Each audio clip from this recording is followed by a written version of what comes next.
progressive property taxes, from council tax to stamp duty, and we must address the disparities in our tax system between employment and wealth.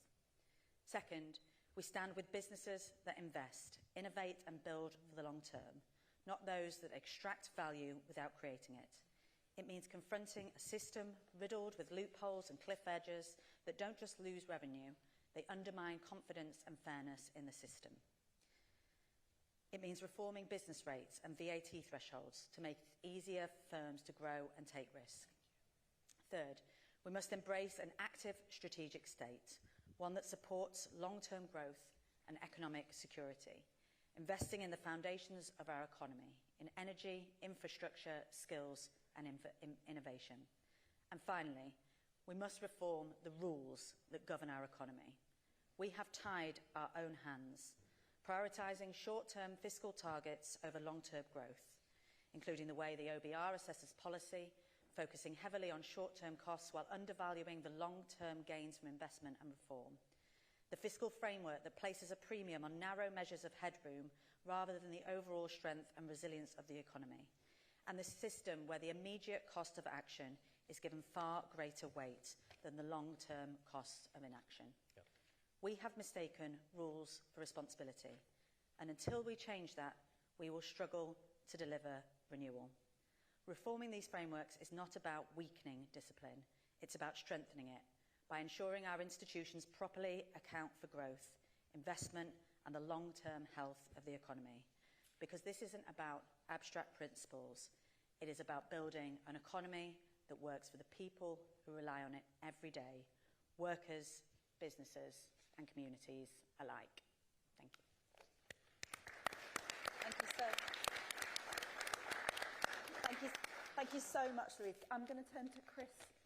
We know with from some of the overnight reporting, there's a good partnership between you two. Yeah, thank you. Thank you, Jess. Thank you to Praful and Louisa for hosting us today and everyone for sponsoring. I will try not to go over the same ground as Lou just did, but talk a little bit about why we wrote a joint op-ed in the Times today and have decided to come together to make some remarks. I think there are three lies that have increasingly, or three untruths, we should probably be careful about using the word lie at the moment, three mistruths that have crept into our politics, which I kind of want to address and put right. The first of which is that things aren't really that broken. So, you know, you see a lot of talk about in politics. Some people say Britain's just ungovernable now. The problem is that social media is convincing people that nothing works anymore when it does. I just don't think that's true. I think the reason that there is so much frustration out there in the country is not because social media is radicalising people in the country and the country has become ungovernable. It's because things aren't going that well. It's because we're now in our second decade of a decade of stagnation. You know, from the great financial crash onwards, we have not seen pretty much any economic growth of any meaningful sense in the UK. So, modern democracies don't go through that without disruption, and that is why fixing it is of such great importance. The second untruth is that sure, things might be a bit broken and not doing too well, but there's just not that much we can do about it.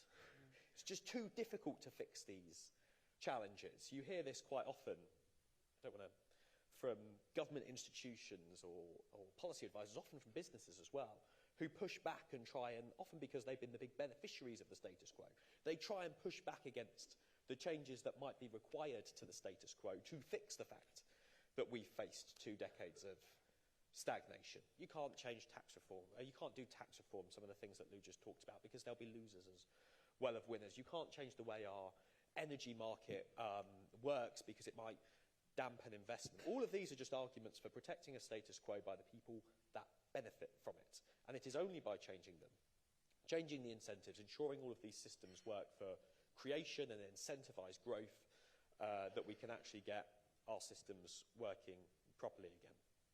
And I think the third untruth is, so things may be a bit broken, there may be things that you can do about it. But under this government, a government that was elected with a landslide victory, with over 400 MPs, it would just not be possible for us to get our will through Parliament because of those unruly backbench Labour MPs. And the reason Lou and I have come together today is to make the case that this just isn't true. If you put a vision together for how you want to change the country, how you want to put our governing systems on the side of working people, how you want to create incentives for growth and for investment, rather than just constantly ensuring that the only way to make money in Britain is sort of free riding off our past or by sort of holding on to assets that already exist. If you tell a story for do that, you can bring the Labour Party along with you and actually build a political project that can work and succeed. And there is a massive amount of agreement across the party on doing that and what we need to do in order to achieve it. From some of the things that Lou talked about, on tax reform, reforming our institutions in order to make that work. And my fear is that the risk of not doing this is so much greater than the risk of doing this. Firstly, we just cannot afford as a country another decade of economic stagnation. We just can't afford it. The NHS probably won't survive it. Your triple-lock pensions certainly won't survive it. That is the consequence of not having an economy that grows as quickly as it was doing before the financial crash in 2008.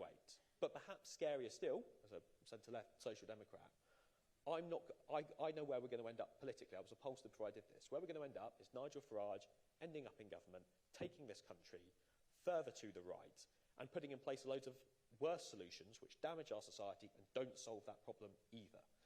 And if our response to this is not really accepting that things are broken in the first place, it's deciding that it's too difficult to fix, or it's deciding that the PLP won't let it, then that's where we're going to end up.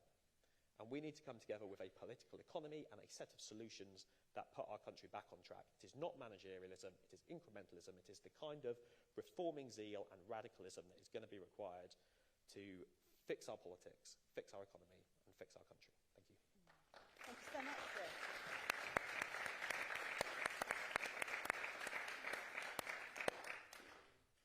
Dave, I'm going to come to you. Perhaps you could tell us a bit more about what you think has gone so wrong over the last few decades. Yeah, look, first of all, I wanted to be able to react to what you guys have said, so allow me to assemble some thoughts live. I think the biggest issue that has become apparent to me, holding back growth, is the power of incumbency. And I don't just mean incumbent companies, although I'll talk about that in a second.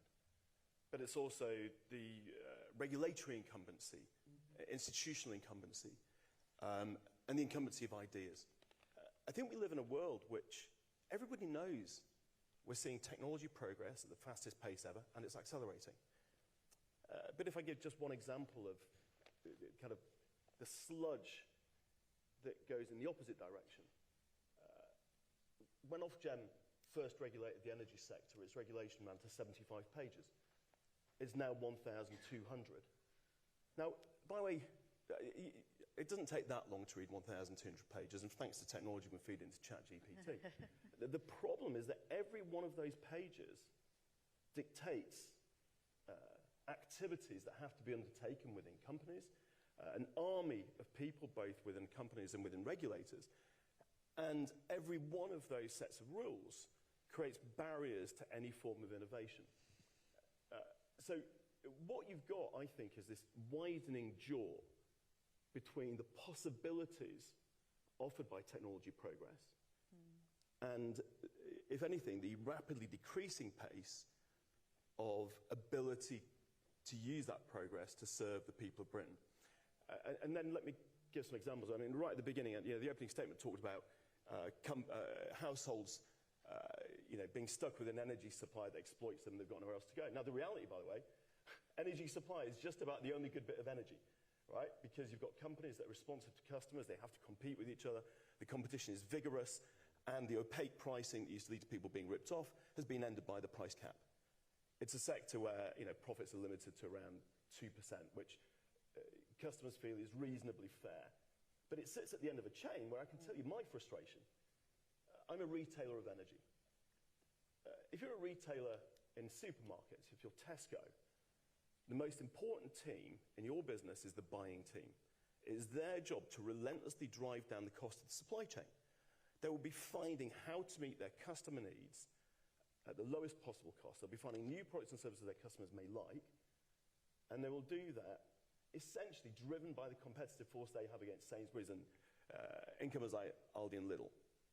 But in energy, my entire cost chain is gifted to me by increasingly protected layers of incumbent companies.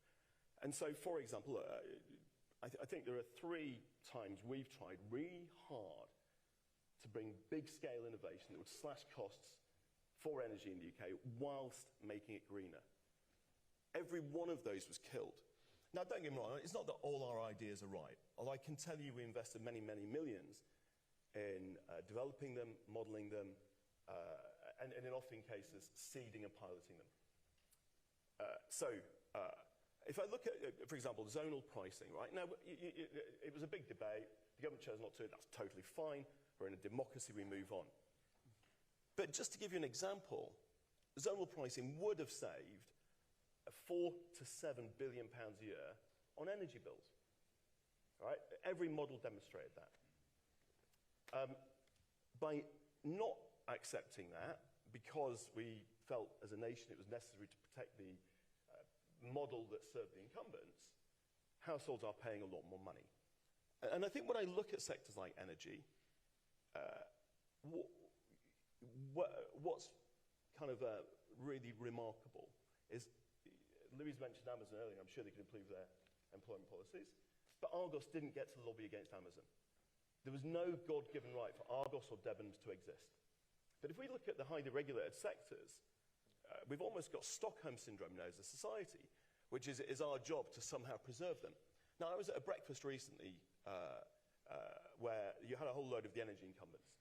And it went around the table, we've committed 28 billion to investing in the UK. I was like, no, you haven't committed 28 billion to investing in the UK. You are going to receive £1,000 from every household and enjoy a guaranteed income for the next 20 years of 11 to 13%, more if you can financially engineer it. And so much of our economy is now held back by this kind of thinking. So I think for me, has anyone ever played the video game Asteroids? Do you remember? I'm so sorry, I'm 54 years old. It was big in 1978. In Asteroids, what happens is you shoot an asteroid, and it breaks up into more pieces, and then you have to shoot those. And before you know it, the screen is just full of an unfathomable number of small pieces. And I think in many, many ways, that's the power of incumbents in our market, which, in many of our markets, which is every time we try to tackle one big problem, we have a bunch of workarounds. And then we have to tackle those workarounds, and it fragments to the point that it's the only thing to do very often, I think, is going to be wholesale, big-scale reform. If I can just throw in one other example, right? So I think we all know that, for example, companies that face the choice of listing their company, are they going to go public, can look at the UK or the US. I really hope that companies list in London. It's good for our economy.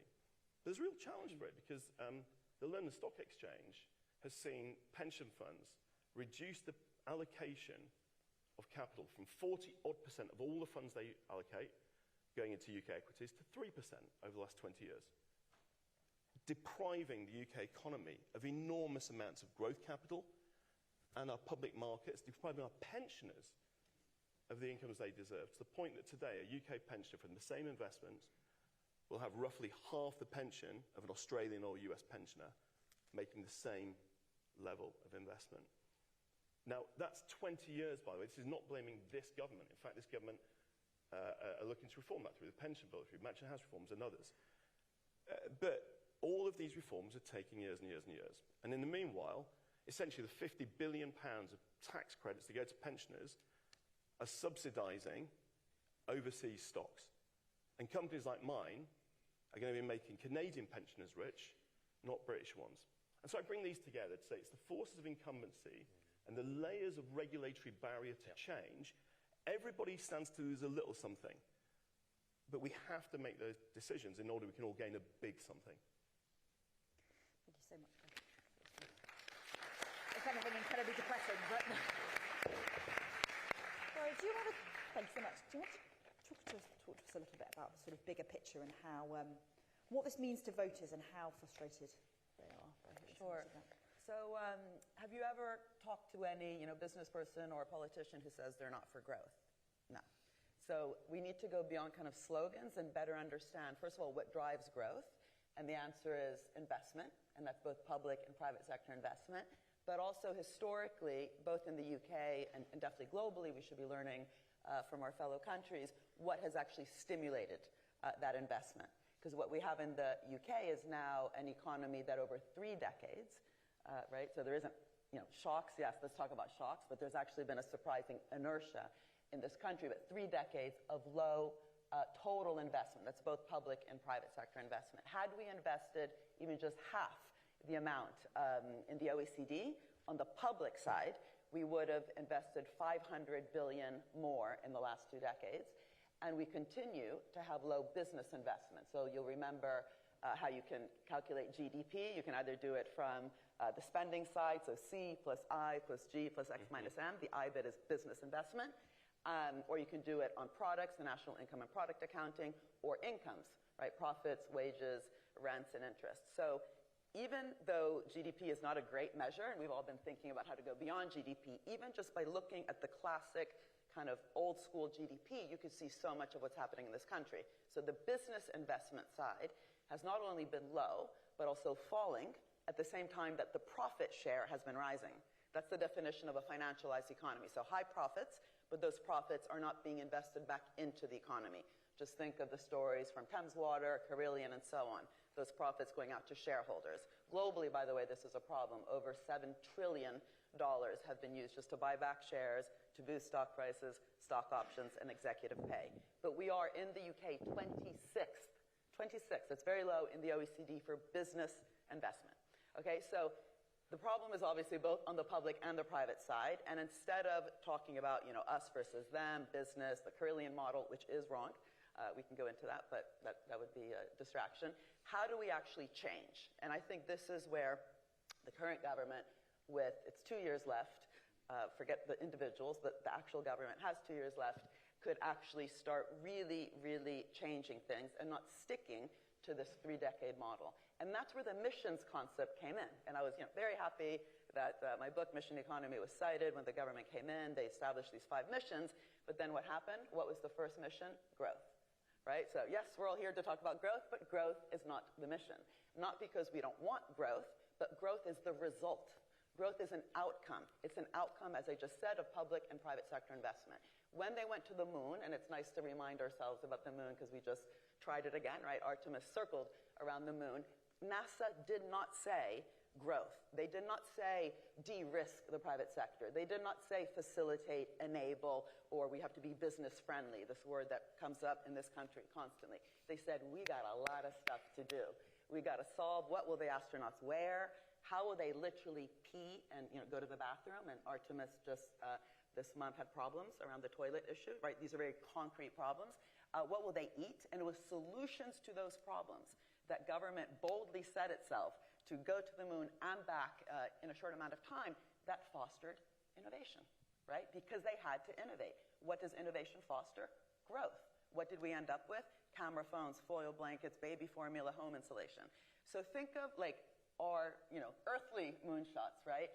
Around sustainable mobility, around, again, not growth, but growth as a result of solving health problems, the digital divide, energy access, but also beyond energy, again, sustainability across our food systems.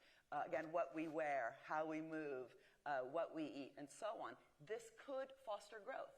Why is it not fostering growth? Because the government, the current government, but also the previous governments, have not had that same kind of confidence, but also vision and strategy that NASA did, but also some governments do right now. And I can talk about Brazil in a second. But what does that then mean? What am I exactly saying? It's not just about the vision and the mission. It's the confidence to get the contracts right. And everything is a contract, a procurement contract, right? Over 30% of government budgets is buying stuff. The first thing NASA did, by the way, was change procurement away from cost plus towards outcomes-oriented procurement. Procurement in this country, like in every country, is a huge lever that governments could use to create a market, not to fix market failures, which is kind of the old school way that economists talk about government. At worst, get out of the way. At best, fix something. So by design, you're kind of too little, too late. So procurement, public loans, subsidies, guarantees, bailouts during COVID could have, and didn't, could have stimulated investment towards goal accomplished. During COVID, what did we do here? We gave bailouts. We gave, for example, million to EasyJet, no conditions attached. What did they do in France? Both Air France and Renault received support because companies needed support right away, right? You don't want all these regulatory and laws maybe getting in the way. They needed the support right away, but they had the boldness to actually say if and only if you reduce your carbon emissions. What have they done in Germany in recent years? They've had a strategy called the Energiewende. That meant that their public loan system was conditional. The steel sector, which in this country often asks for help, to be bailed out in different ways. In Germany, they also did, but the government had the confidence. To say only if you reduce the material content of production. Not interested? Go back at the end of the queue. Interested? Let's see what the solutions are. They didn't tell them what to do. If you tell business what to do, you kill innovation, you kill entrepreneurship, but you have the confidence to set a direction. Why is there green steel in Germany? Because that was the condition to the loan. They decided how to do it, repurpose, reuse, recycle. Another example, and I had the honor to help make this happen with the Biden administration, Gina Raimondo, the Secretary of Commerce, said, we have a problem. We are completely over-reliant on chips made in Asia. We need chip sovereignty, so the CHIPS Act. And we worked together to make sure that that act wasn't just a giveaway, as what happened with Silicon Valley, right, where all your technologies and your iPhones were state-funded, internet, GPS, touchscreen, Siri, and yet the profits all went private. She said, this time it'll be different. We're going to make sure that all the profits that are generated from a $400 billion government, basically subsidy program, are first of all reinvested back in. So no share buybacks. Second, you're going to improve working conditions and worker pay. And third, you'll use energy efficient supply chains. Again, not interested, go back to the end of the queue. How you do it, up to you. So that idea of having the confidence to set a direction, again, growth is not the missions, it's the direction around health, energy, digital, and so on, to then foster symbiotic and not parasitic public-private partnerships. NASA, by the way, in the contracts with the 400,000 people in the private sector they went to the moon with, said no excess profits. That's confidence. No rents. Adam Smith, free market, was free from rent, right? We want you, exactly as you've all said, to have creative destruction, productive capital, not financialization. But that doesn't happen just by talking about it. It means getting busy to make sure that whether it's the National Wealth Fund, procurement, GB Energy, the way we also do our fiscal rules, tax policy, are all working together as an ecosystem of tools to redirect the economy.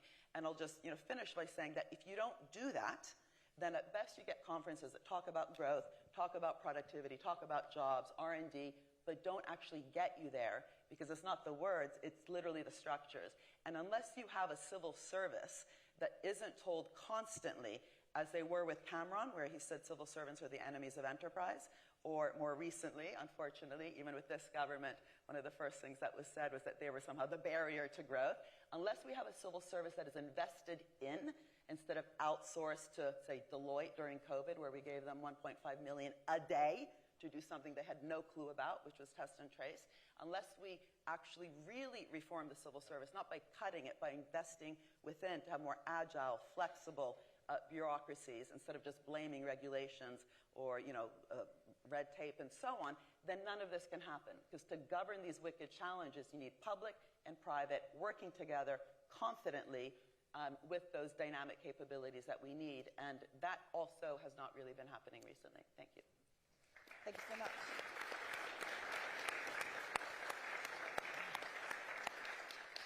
I think we can also see it happening a few hundred yards away. There's in the committee room, there's a demonstration of what happens when sometimes civil servants do take risks to follow ministers' instructions, and then they end up where they end up. I want to ask Chris and Lou a bit more about, lots of the analysis that we've been talking today. This has been available to the government for a long time, right?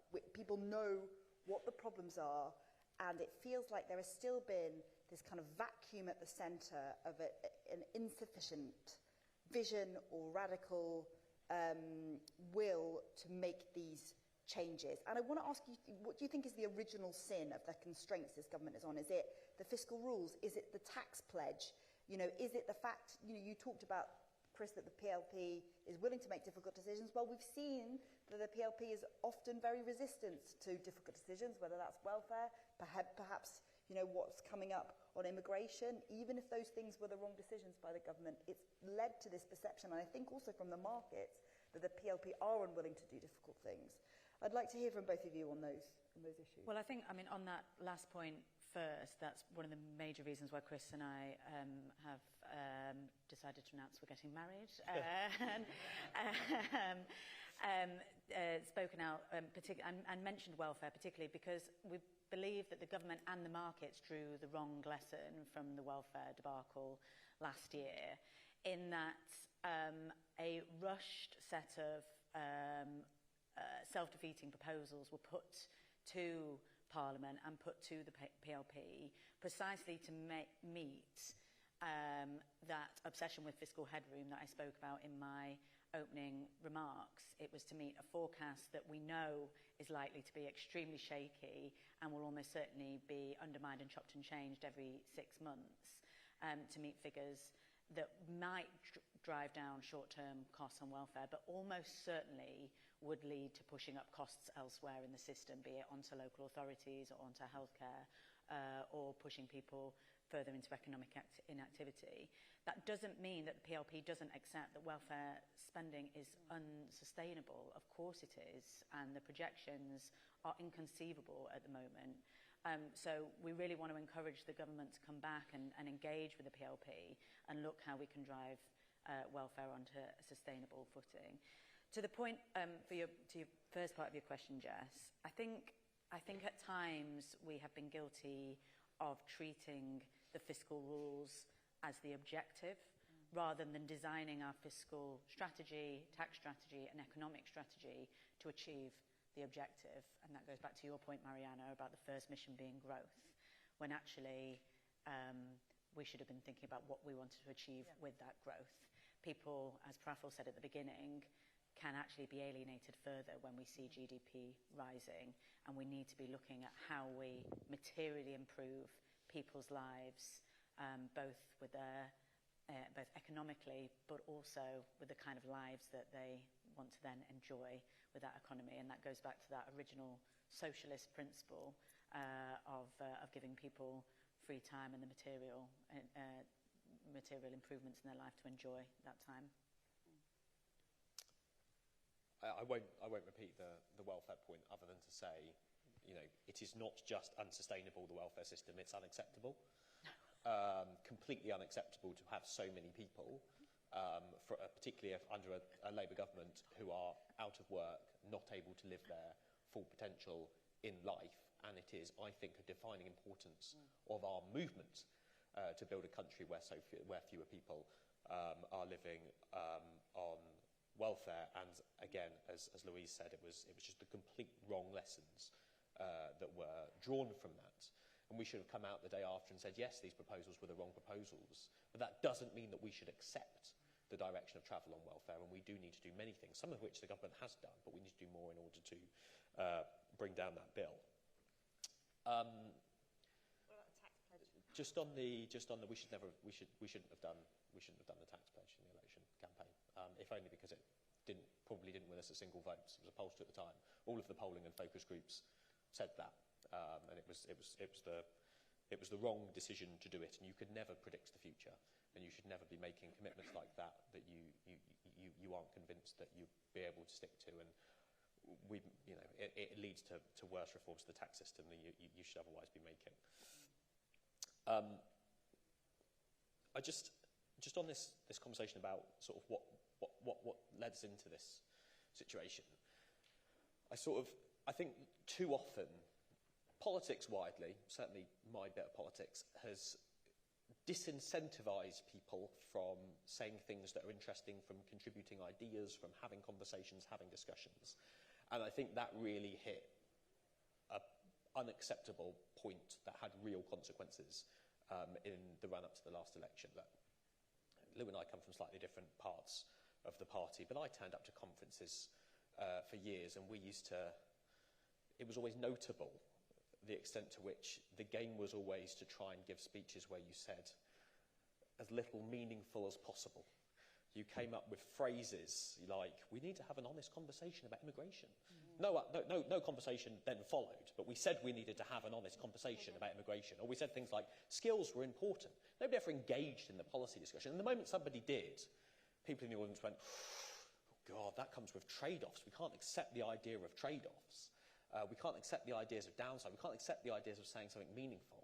And then we entered an election campaign where we pretended, for some God knows what reason, that we all had to pretend like we were holding some kind of Ming vase, which meant that we couldn't go out and talk about a vision for what we wanted in the country. We couldn't go out and talk about who we were for and who we were against. We couldn't talk about what a tax system that incentivised growth, that incentivised creation might look like. We couldn't talk honestly about how some of the regulations in this country were holding people back. We couldn't talk about the state capacity problems that have been limiting economic growth, or just how broken many of those systems are. And that, I think, led to some of the challenges that this government is now facing. And those challenges are great.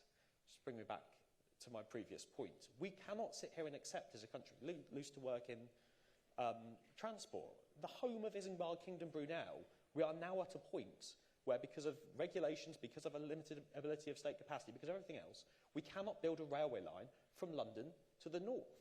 In the country that split the atom, it is going to be 40 years before we build a nuclear power station. And when we build it, it is going to be the most expensive nuclear power station in the history of the human race. You talked about the pages and pages of regulation and the ask for that. When we tried to build under the Lower Thames crossing, it was 350,000 pages just for the planning process. That's 250 times the length of War and Peace, just for the planning documents. Years and years and years spent arguing over them, and not a single bit of tarmac had was another laid. example that you wanted to raise about that. Well, just about a key point that we've said, which is that people have been suffering, but they don't just want to be given something in a redistributive way, but they also want to be involved in the solution. So there's a really good example in Camden when Georgia Gould was the leader. We worked together in missions at the local level. We brought people that were across 10 housing estates to help actually design the missions of Camden. We used carers and carees and used their insights to design what I was talking about before, mission-oriented procurement for adult social care. And you see the same thing globally. Like, the reason Biden lost, I think, or one of the reasons, is the economics actually worked, and more should be written about that, right? The economics of the IRA actually had a huge effect, especially in the Trump-voting red states. But when people who have been left behind, for all the reasons we've said, for so many years, they also want to feel valued. They want to have dignity. They don't want people like us just to say what's good for the economy. And there's interesting examples, for example, in Brazil, the other Amazon, not Amazon the company, but the Amazon forest, where the indigenous community say, we should be governing and having a say in the Amazon Fund. And when you do that, also in the Camden Wealth Fund or the National Wealth Fund here, and actually listen to the experience on the ground and to use that to design these policies that we're here talking about, I think would go a long way. Chris, come back briefly, and I think we have to wrap up really quickly. Just the one point I was going to add on that, because it was included in our pred this morning, but we haven't had the chance to talk about it. The other big obstacle to this, and it's not something that the centre-left has ever come to a conclusive opinion on, but I think needs to, is that too much power is centralised here in Westminster. Now that's, as you say, that is about giving power more to communities, but also that is a massive anti-growth measure. We should not see it as a coincidence that we are one of the most centralised countries in Europe and also one of the ones that struggled so much in growth in recent years. You cannot regulate, you cannot manage a modern economy and have such a centralised economy. We need to start pushing power down. Give me the last word. I used that word earlier, the widening jaws between what people are experiencing, what they know is possible. And you gave an incredible example there of nuclear power. Look, I'm not anti-nuclear, right? I think we're one of the biggest buyers of nuclear power in the UK.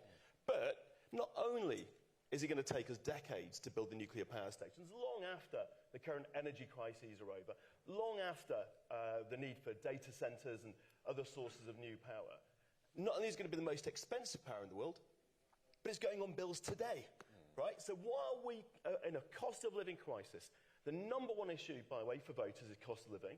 Within that, number one and number two is always energy bills. We are hiking energy bills to pay for a fantasy future when, frankly, like, look, for me, one of the most telling experiences of my recent career, I was in China 2 years ago, and I met one of the Chinese companies that builds wind turbines. And their turbines are 40% cheaper and better than European ones. And I asked about lead times. And they said, do you want China time or Britain time? I said, well, what's the difference? And they said, China time, we can start installing them in 3 months. I said, what about Britain time? They said, give us a call in 6 years, right? And that is the gulf between countries that are getting on and building, for example, in this case, cheap, clean energy available within the time we need it, and countries that are mortgaging the future for stuff we won't be able to afford, and frankly, by the time it comes here, we won't need it. And on that incredibly positive note, thank you very much, all to everyone on the panel.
good to see you all again.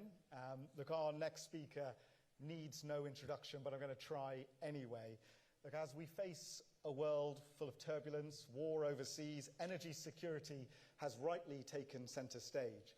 From Ukraine to Iran, building British energy resilience has never been more important. But for this speaker, he has held a long-standing dedication to building a clean, secure future for Britain's energy and giving our country a leading role in the race for net zero. Today is no exception as we wait to hear new action from breaking down planning blocks to delinking gas and electricity pricing. But this is a person for whom boldness is not a stranger. From the introduction of the landmark Climate Change Act in 2008 to the headstrong pursuit for fighting for new nuclear, solar and wind farms, to the establishment of GB Energy and groundbreaking developments for small modular reactors, he has been at the forefront of the energy revolution and clean growth. But it has always been more than a moral pursuit. It's an economic and an industrial one. Bold action on energy brings with it stronger supply chains, well-paid jobs, apprenticeships, and strengthened manufacturing, building a competitive and resilient Britain built on our own cheap, clean energy. To me, sounds quite a lot like good growth.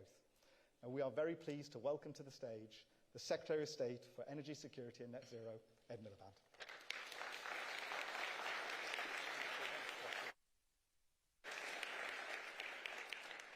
Well, Praful, thank you so much for that really kind introduction. And can I congratulate you and all of your partners on the national growth debate. The Good Growth Foundation is obviously playing a really, really important role. So thank you so much. You've been locked in here, so I bring you some news from Westminster. I was on the way to the Cabinet this morning, and I ran into Matt Hancock. Turns out he loves de-linking, because he congratulated us on our de-linking announcement. I thought you would like to know that.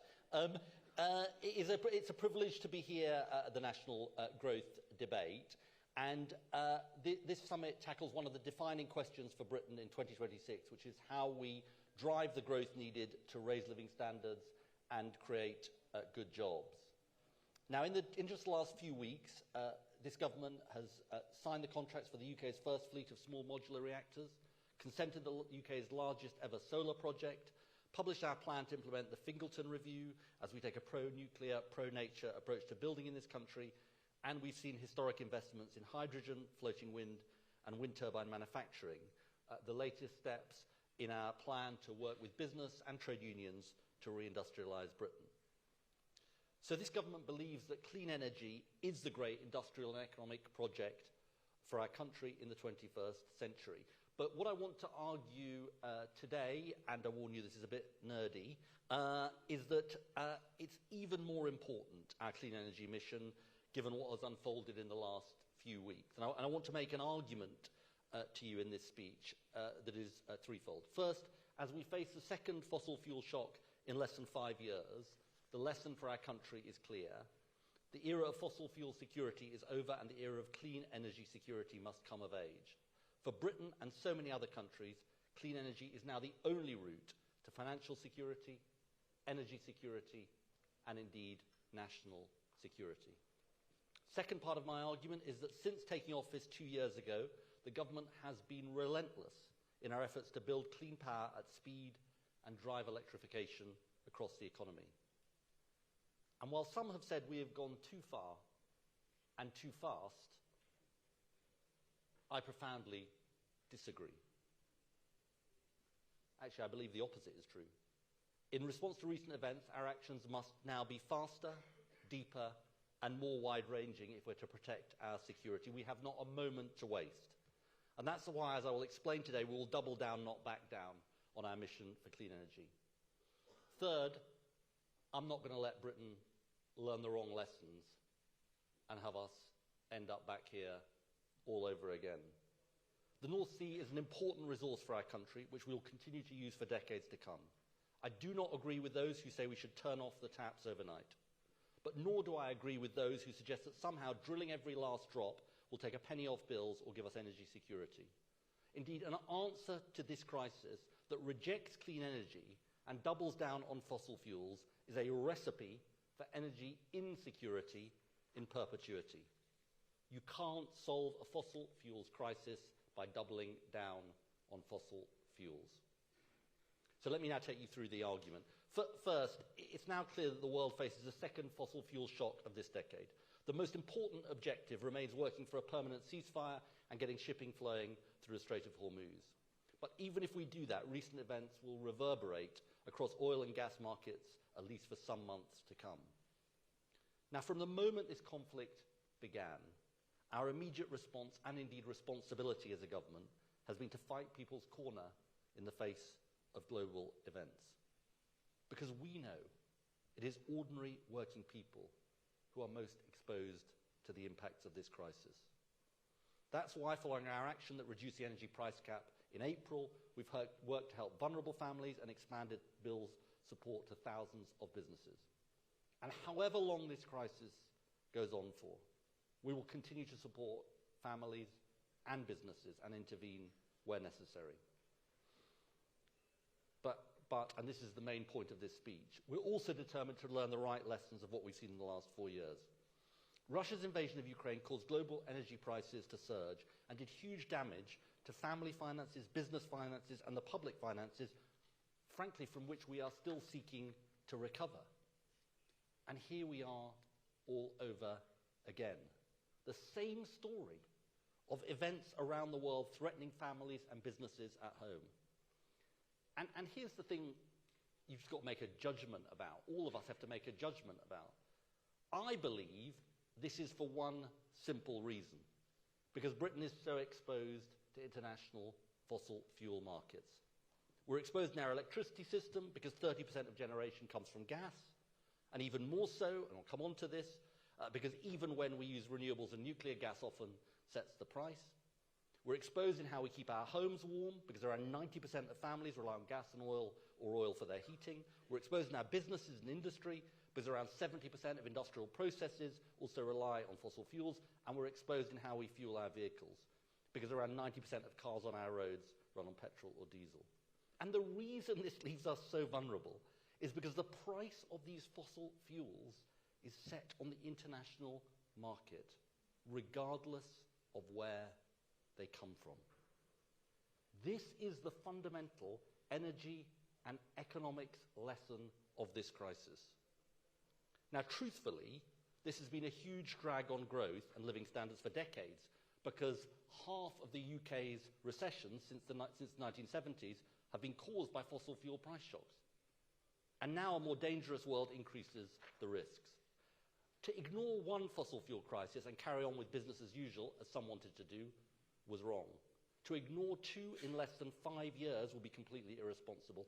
And it will be even more irresponsible, because unlike the twin fossil fuel shocks of the 1970s, there is now a compelling alternative in the form of clean energy.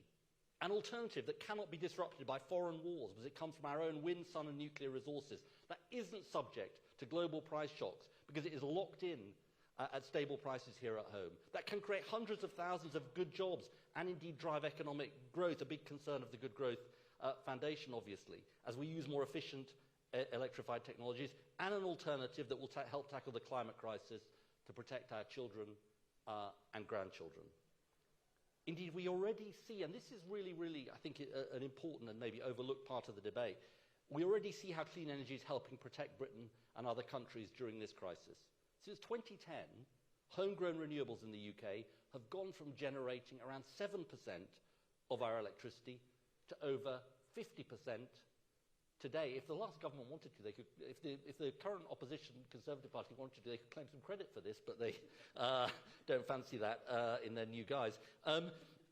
Independent analysis shows these renewables have cut the wholesale price of electricity, and this is a very important report, I think I should give them credit, I think it's from the ECI, have cut the wholesale price of electricity by up to a quarter in recent years, helping shield us during this crisis by displacing volatile gas.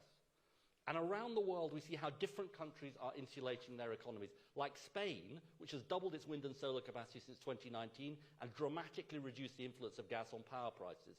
France, which has responded to this latest crisis with a plan to double investment in electrification, and Pakistan, which has seen a solar boom in the years since the invasion of Ukraine. So around the world, a new paradigm of clean energy security is emerging.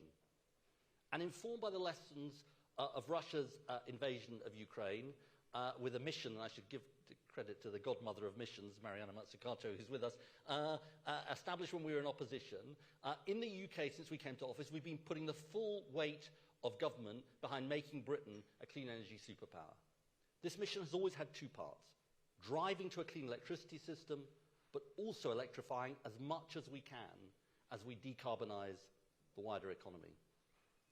Now, my department has been driving this mission at full pelt since July 2024.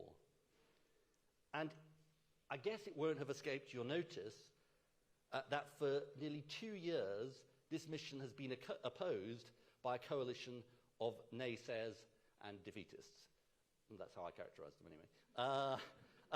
A coalition who would leave us vulnerable and exposed, a coalition that has been proved wrong yet again by this crisis. Because recent events show once again why this mission is the energy security, business, and indeed growth imperative for this country. And as I said at the outset, while some think we've gone too fast, I disagree. I think the overwhelming lesson of this crisis is we need to go faster still.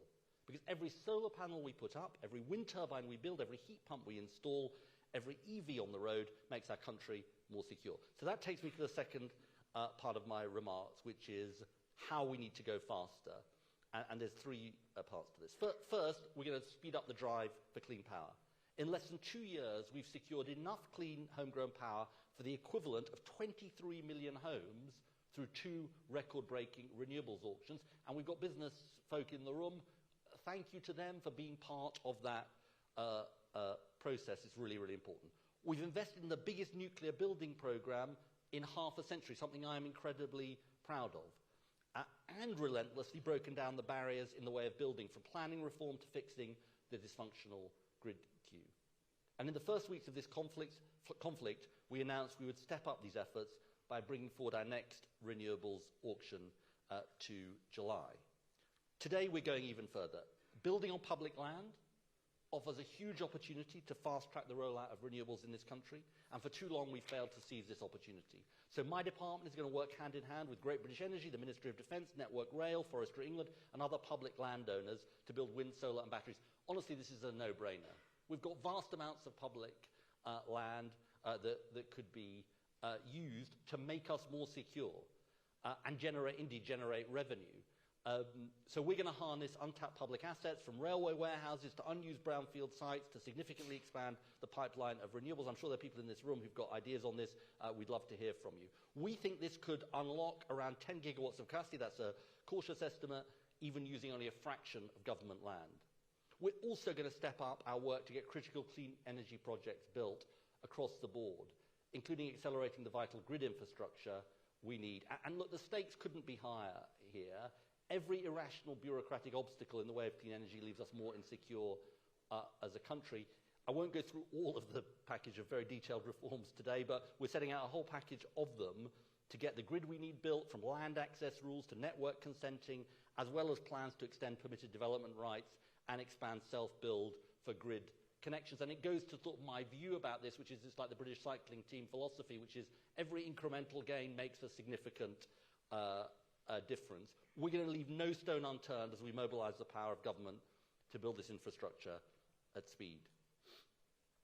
Second, though, and maybe this is the part of our mission that's had less attention sort of publicly, even this isn't enough, because if we continue to use fossil fuels to heat our homes and businesses and power our vehicles, we will remain exposed.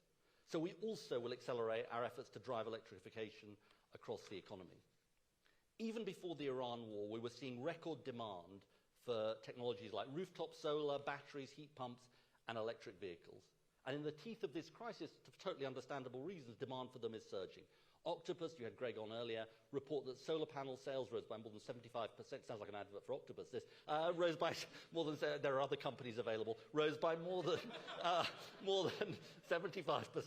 And heat pump sales, I did write it, but, and heat pump sales doubled between February and March. And March was the best month ever for EV sales in the UK. Now, before this crisis, it was already often cheaper to run an EV than a petrol or diesel car. But last week, we had very, very exciting news, which I suspect the nerds in the audience, that's probably all of you, will know, which is Auto Trader said new electric cars are now on average cheaper to buy than petrol cars for the first time. That is a big moment. It's a sort of crossover moment that people have been talking about.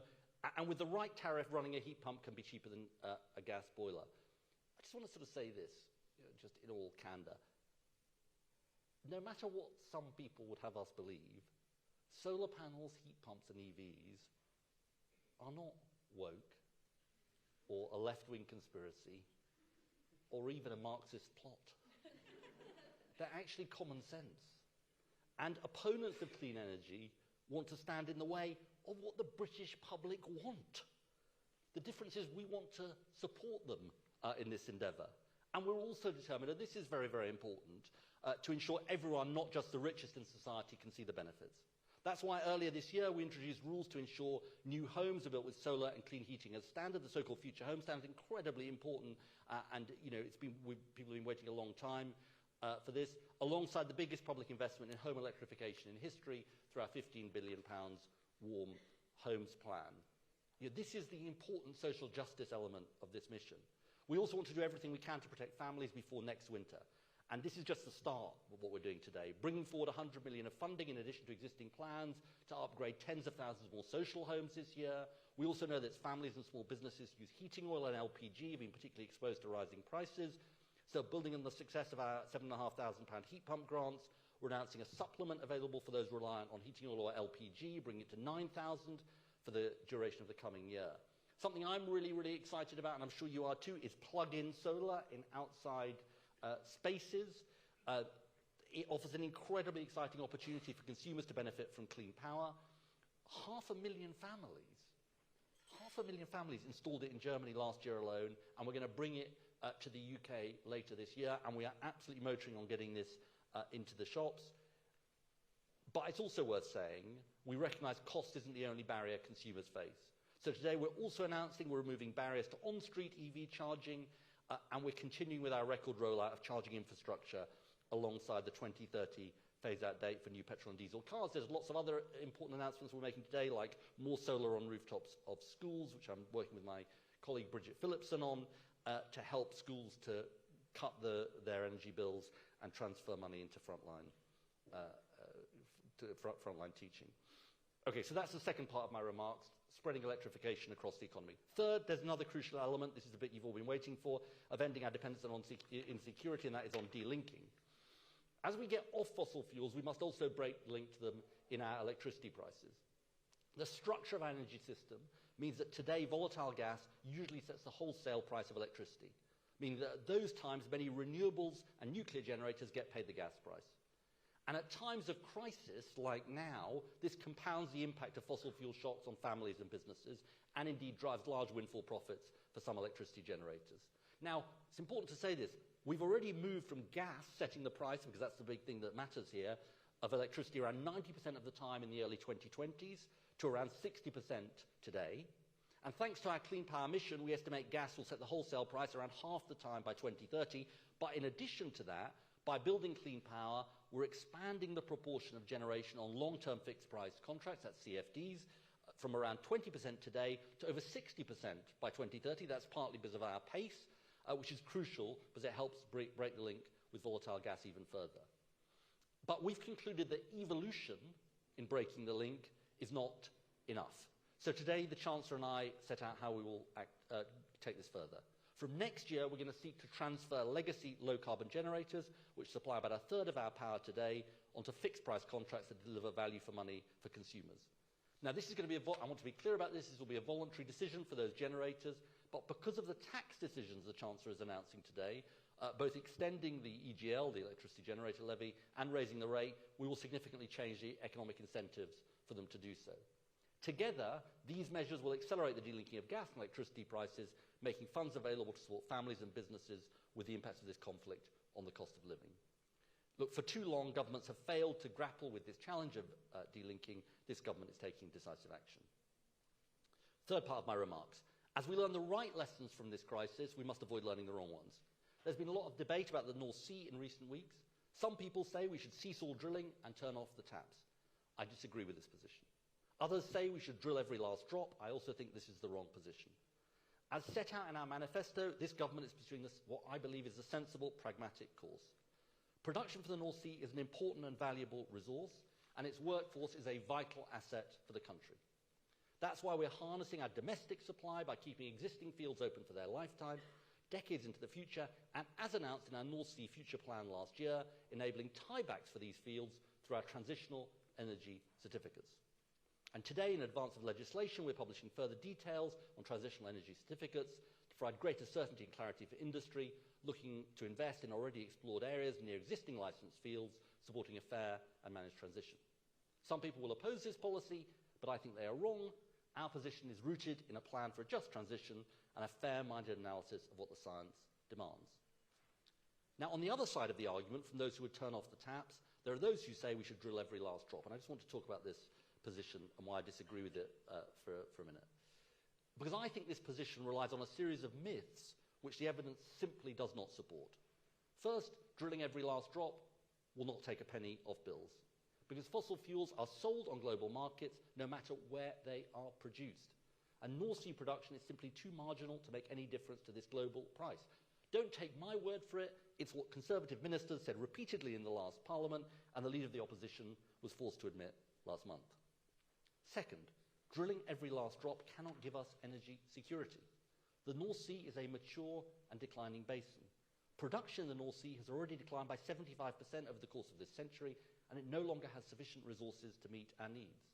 As a result, we've been net importers for 20 years. New exploration licenses, which we are ending, would, as the independent National Energy System operator says, make no material difference to capacity and therefore security of supply. And the industry itself recognises that the vast majority of potential North Sea future production comes from existing fields. Indeed, according to analysis from the North Sea Transition Authority, fewer than 10% of exploration licenses issued in the last decade have progressed to active production at all. But third then, some people have said that despite the fact that new licenses won't lower prices and won't give us energy security, we should issue them anyway. But in saying this, they would just ignore the reality of the accelerating climate crisis, which is the greatest long-term threat multiplier we face. You see, every piece of credible scientific evidence says that if every country took the approach and drilled every last drop, it would take us to global warming well past 2 degrees to 3 degrees and more. And this view of the dangers of unlimited fossil fuel extraction, it's not just my view, it's supported by the International Energy Agency and the respected Energy Transition Commission, which includes members from the energy industry. And by providing global leadership on this issue, Britain has helped assemble a coalition of 82 countries, at COP30, committed to the transition away from fossil fuels the world desperately needs. So I just want to be very clear about this. I will not betray the future generations of this country by acting on the basis of myth, falsehood, and misinformation. Faced with the two positions of every last drop and turn off the taps, we will maintain our pragmatic, sensible position for a managed transition in the North Sea. And we will also stand firm against those who want to abandon our clean energy future. You see, when Reform and the Conservative wage war on clean energy, we should be clear about what this would mean. Our opponents would leave us more exposed and more insecure. The National Energy System operator, and honestly you should all read this report because it's on gas security of supply, is very clear that falling behind on net zero presents the biggest risks to our energy security because it leaves us more dependent on gas, including imports.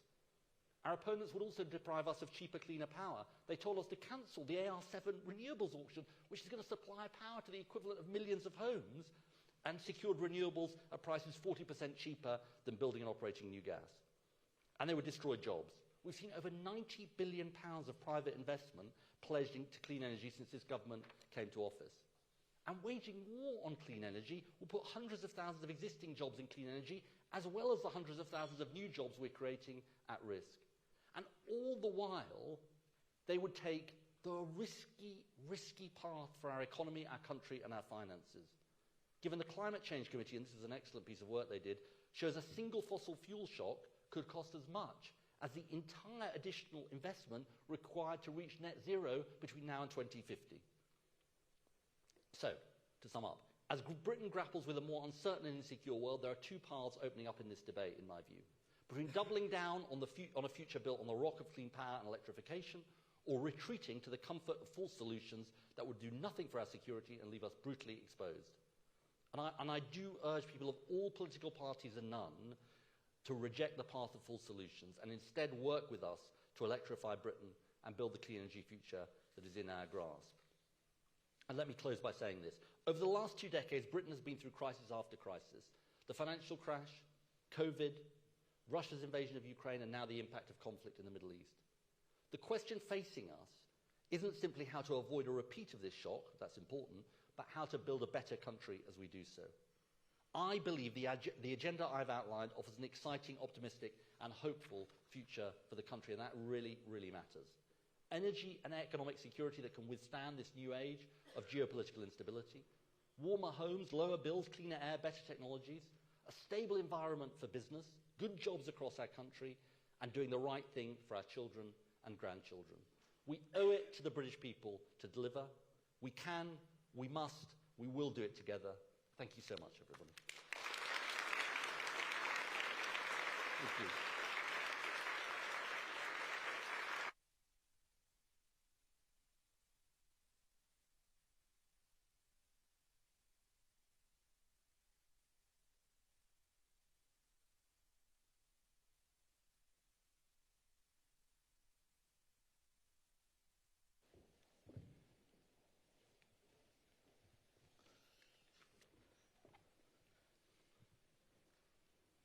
Okay. Yes, okay.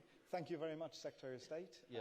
Call me Ed, by the way, yeah. Is that okay? Yeah. Well, look, Ed, a few quick questions before you have to head off. Look, no one can deny the package of announcements today, the scale of ambition to meet the scale of the challenge. Yeah. But, if a member of the British public has logged into the live stream, the question... I'm sure lots of them have. I'm sure millions have probably logged in. The question they'll be asking is, when are all of these things going to actually start having an impact in their day-to-day lives? How can you guide them? Look, sort of straight away, I mean, just take one example of what I talked about in my speech, and there's lots and lots of examples. And it's a particular passion of mine. This plug-in solar thing, I think the reason this plug-in solar matters is, okay, in itself it matters, and just for people who know it, don't know, it became a massive thing in Germany after 2022. Particularly in relation to people putting it on balconies. You just sort of literally plug it in and it starts cutting your energy bills. I think, and I suspect Greg was talking about this earlier in the earlier session, part of winning this debate on clean energy is showing people the benefits, is bringing people the benefits. 57,000, thanks to the money we're bringing forward this year, 57,000 more social housing tenants will have solar panels on their rooftops, cutting their bills. So for me, it is all about, yes, we've got to do the techie nerdy stuff because that's important to facilitate the delivery, but it's all about now, how do we roll this out to people? How do we make it happen to people? And the jobs argument is also a big part of that, because people are seeing things happening in their own area. So the answer is straight away, and I'm obviously kind of impatient, getting on with it, going as fast as we can. I mean, just there you spoke about the cultural change that seeing the benefits brings. But in your speech, you also spoke about how the populist right is on the march against net zero. Why do you think they've got the British public's opinion wrong? Why do you think they've got it wrong? Well, it's a very interesting report. I think it's from IBBR about how Westminster massively overestimates the net zero backlash. It's a really, really important piece of work, this, because the British people are seeing what is happening in their lives. And they saw Russia invaded Ukraine, prices went through the roof, businesses face really bad difficulties, public finances, massive exposure, massive costs, and the fear that people will have is it's happening again. And so I think people see it. Now, look, I suppose to bring the first and the second question together, part of my job is to show people there is an alternative that can deliver for them, because people see what is happening.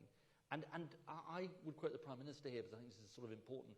He always says, you know, it's important to provide the help, cost of living help and all of that, but nothing beats the long-term solutions that mean you don't have to intervene to provide the help, because actually people have got the solar panels or the heat pumps or the insulation, things that will make a difference to them. So look, I'm completely confident about winning this argument.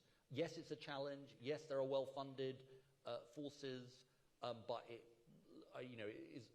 sort of makes no sense, and there's no rational argument that can answer the crisis that we're facing on the other side, in my view. You think people are voting with their feet? I think we're already seeing it, but this is the social justice part. We've got to then roll it out to people.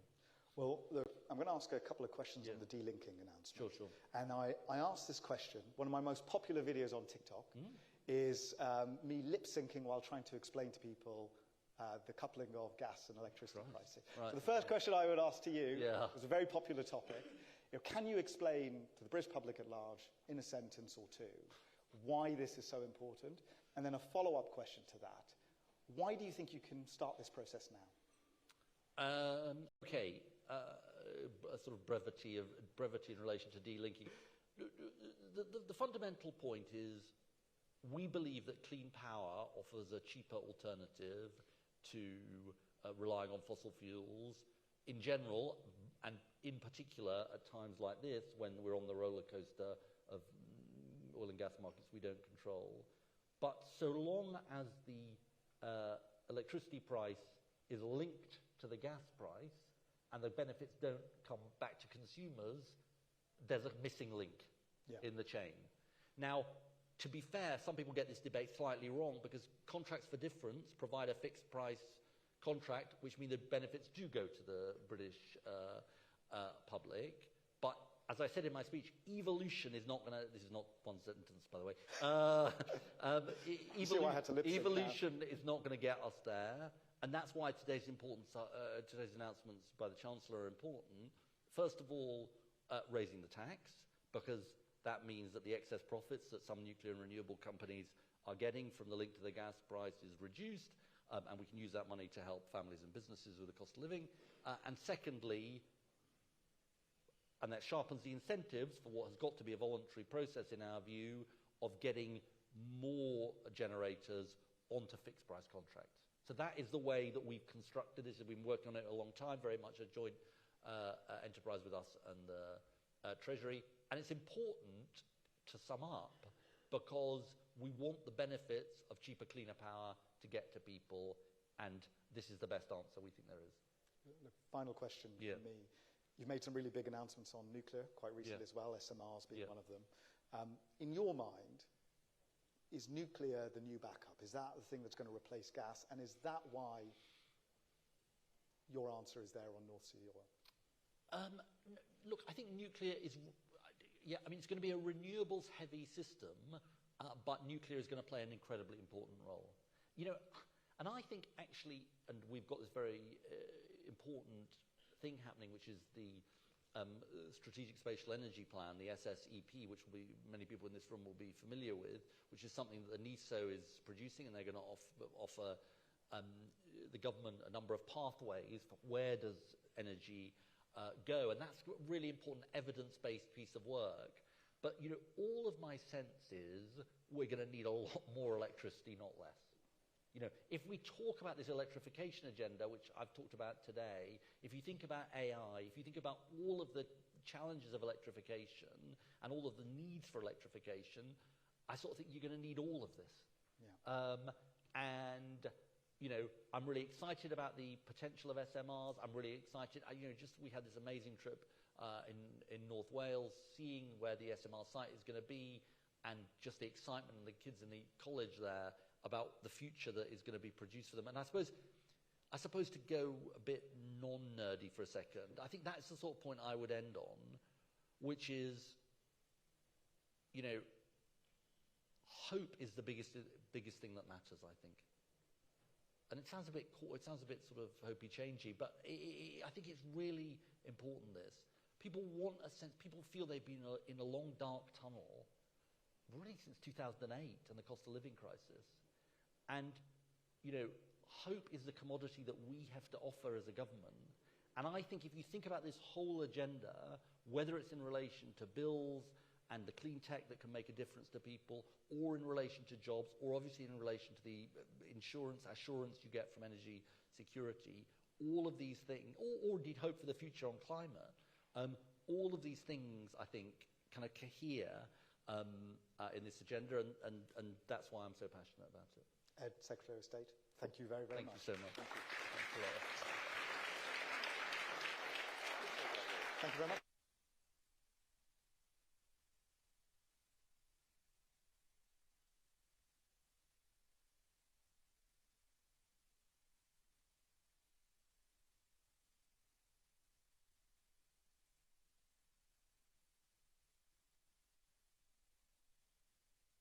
Salvato, the Chief Development Officer at Liberty Global. And this session really is a great chance to hear the business view on the growth debate and the view of a major UK investor.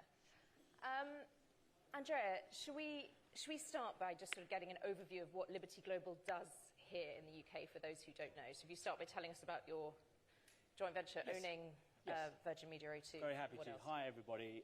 Good morning. As Katie said, my name is Andrea Salvato. I'm the Chief Development Officer of Liberty Global, and I've been there since 2005. So Liberty started with our first major investment in the UK in 2013, when we bought Virgin Media for $23 billion.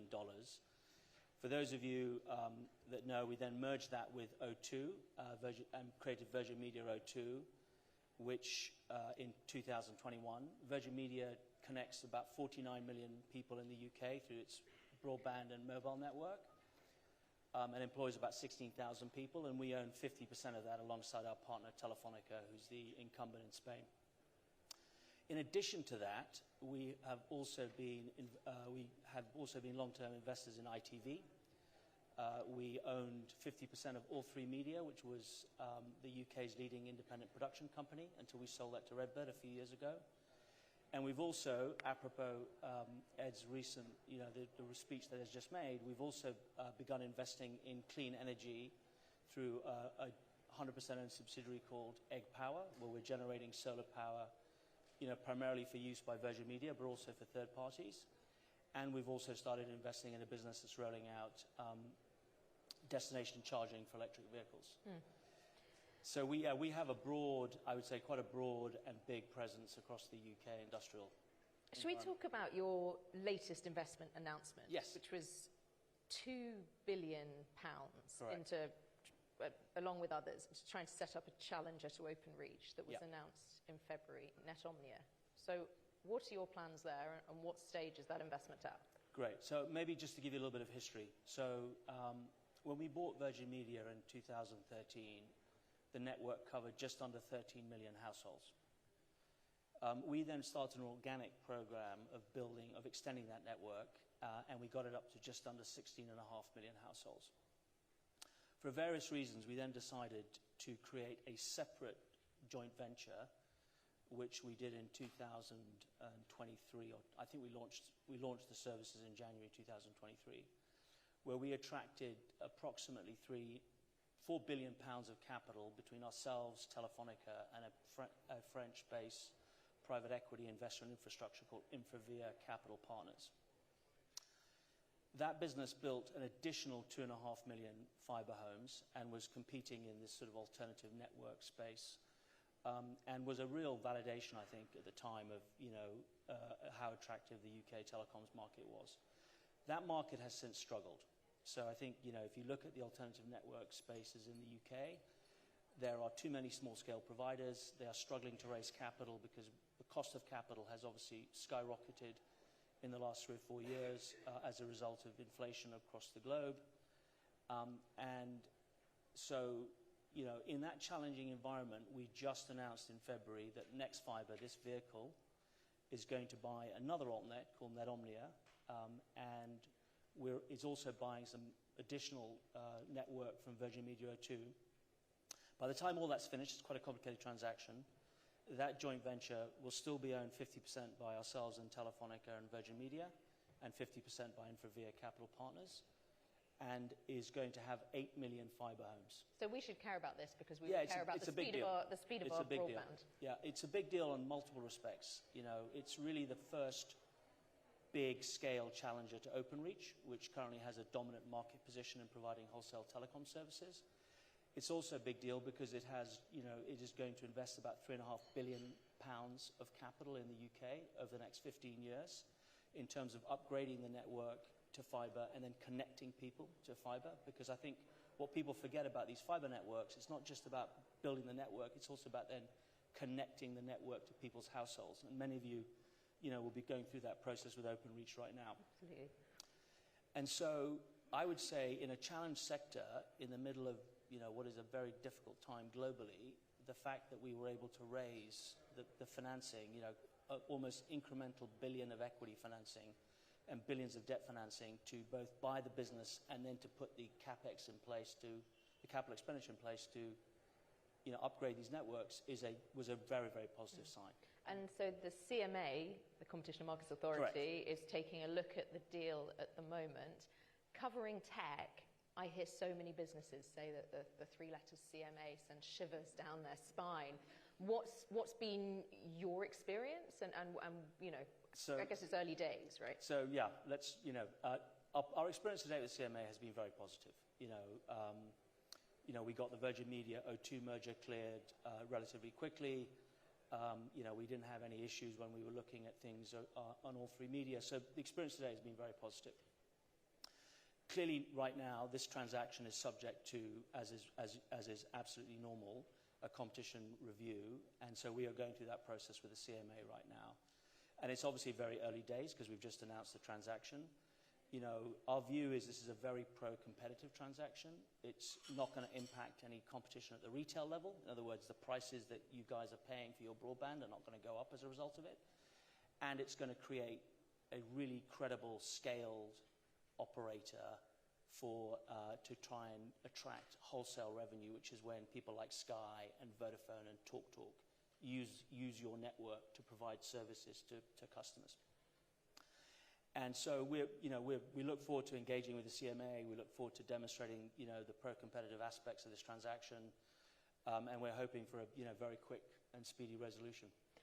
I said in the introduction that Britain is Liberty Global's biggest market. You don't have to invest here. What are some of the things that make it a great place to be, and what are some of the things that you're finding challenging? That's a great question, Katie. If you step back, broad, I don't know, but if you step back and look at, the UK has some incredible structural advantages. It's a big economy. It's on the doorstep of Europe. It is in the right time zone. It straddles the US and Asia, and obviously covers most of Europe with a reasonable time difference. It has a very highly respected and well-known international standard of law called English law, which is, a basis of many contracts internationally. It has a very strong, independent institutional framework and a very strong rule of law. So when you look at that cocktail of factors, it's obviously it's not a surprise that the UK has been a significant destination for foreign direct investment over the last, several 2 or 3 decades. I think, clearly the world has become, as we know, a much more volatile place, both politically and macroeconomically. And, clearly, I think there are challenges within the UK that we know well. I mean, energy being one of them that Ed is obviously trying to address. So I think the only message I would give to people in this room is to say we need to double down on those structural advantages. I mean, the other one I forgot to mention, of course, is the phenomenal university system that is here with all the research and the innovation. I think the UK is home to the biggest number of unicorns, which is billion-dollar plus private startups in Europe. Now, Europe lags the US, obviously, we all know that, but the fact that the UK still has the largest percentage of them in Europe is, I think, it's symptomatic of the structural advantages it holds. But I would say we can't afford to be complacent. The country needs to double down and focus on it. I think as a long-standing investor in the UK, what we're looking for is, rapid, efficient decision-making around decisions like, for example, this Net Omnia transaction, and regulatory certainty. Because obviously when you're making these billions of pounds of investment decisions, you're basing them on a certain regulatory framework. And what's very, very, disconcerting for investors is if there's concern that might jump up and down. You raised the £2 billion debt and equity to make this transaction. What were the investors saying who were putting money here? Were there concerns about doing that? Yeah, I think it was, we can't, I think if you were to get the banks and and Infravia on the stage, they would say it was challenging, but I think this particular investment is interesting enough that they were able to get through that. But it's challenging, it's a reflection of the fact that capital is mobile and, can choose where to invest. So, I think it comes back to my earlier comment that we just can't be complacent. What views do you hear from the board of Liberty Global when you talk about making big UK investments? Yeah, they're interested in the sort of the same things that you'd expect a board to be interested. What do we think of the macroeconomic framework? How stable is the regulatory environment? How we competitively positioned industrially within the. So it's the usual questions that a board would ask when you're making these kinds of substantial investments. And do they have any worries that they? No, I would say it's clearly it's a watching brief, but no, I would say no, we don't have any worries at this stage. One of the things you mentioned at the beginning was your investment in data centres, which, as we know, have huge energy challenges, particularly in the UK, where the cost of energy is so high. How are you thinking about that, and is that putting you off making more forays in that area? No, so Liberty is split into two main businesses. There's the telecoms businesses that we have, which Virgin Media O2 sits in, and we also have this growth portfolio where we have these investments in things like the energy businesses in the UK, Formula E, which is the single-seater electric car version of Formula One, etc. And so, I think that within that growth portfolio, we have also invested in some data centers, which has obviously been a terrific investment over the last several years and has, recently been fueled again by AI. No, I think the core issue with the data center business is the issue that you'll have heard many times, which is they're very, very energy hungry. And so, there is a big concern where you are in terms of where you might invest to build these data centers as to how you get the energy. Can the grids cope with the load? So I think it's, we've seen people make announcements in the UK and then pull out because they're concerned about energy, which I think is obviously, part of what Ed is trying to address. So yeah, energy has become one of the big foundation lenses that people look at data center investments through. Absolutely. I mean, certainly OpenAI, as you said, were one of those who pulled out very publicly of their data center investments. But I would say it's not, the energy issue is not unique to the UK. I think most countries around the world are trying to figure out how to balance attracting and maintaining their existing data center businesses with maintaining, how they fuel them with energy. You mentioned some of your other investments across Europe. When you look across Europe, are there any governments you think are doing things really well, sort of making it more attractive for investors like you that we could learn from? I don't want to be, I wouldn't want to, and we operate in the UK, in Ireland, in Holland, and in Belgium, and we used to operate in Switzerland. I would say that the countries that are doing well have stable frameworks, so they can attract long-term capital and people can invest in them. I would say that's, if I was to step back and look at that, and obviously they're very focused on running a fiscally prudent, balance sheets. So it comes back to the same point that, when you're investing this sort of money, you just want certainty. I know you have lots of private conversations with the Chancellor, but is there anything that you want to say publicly in terms of asks for her, for the government to create that sort of stability that you're looking for? Yeah, we are, I would say we've been long-term investors in the UK. We will continue to be long-term investors in the UK. This transaction that we've done to build this 8 million fibre, business is another long-term commitment, multi-billion, multi-year long-term commitment that we're making. And, I would simply, just ask her to help us get speedy decision-making and to have regulatory certainty as we go forward. And how are you juggling the current state of geopolitical instability? I mean, it's a difficult world to operate in. I think what we do is we simply try to we look at these businesses and we build and we invest in these businesses for the long term. And you have to create, so I'd say, a long-term investment framework, build high-quality businesses, invest in them, and, they will ride through cycles. And the second issue, which I think is apropos the conversation we've just had about the UK and our investments here, is you need scale. In order to be able to ride through geopolitical volatility, energy prices bouncing up and down, inflation going from 0% to 5% and then back down again, you need scale. And volatile presidents? I'm not going to comment on that. Thank you very much, Andrea. Thank you so much for joining us this afternoon. My pleasure. Everybody. Thank you very much, everybody.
Very quick announcement. We're just going to take a couple of minutes before we go to our next In Conversation. So just hold on tight. We'll be with you in a couple of minutes. Thank you.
again, everyone. Hello, hello, hello. So our next guest is the Chief Secretary to the Prime Minister, the Chancellor of the Duchy of Lancaster, and of course, Minister for Intergovernmental Relations, Darren Jones. He joins us today from Number 10 with a reputation as a formidable operator in Westminster, and he is of course the man who took on the Horizon scandal as chair of the Business and Trade Select Committee. Not to mention the first Darren to be elected as an MP. We will be putting Darren to by far his hardest challenge yet, a sit-down interview with the one and only Anne McElvoy. Anne is of course known for an illustrious career in journalism and podcasting. She's executive editor of Politico, and I'm sure you've all listened to her on your morning commute on Politics with Sam and Anne. So please welcome to the stage Darren Jones and Anne McElvoy. Thank you.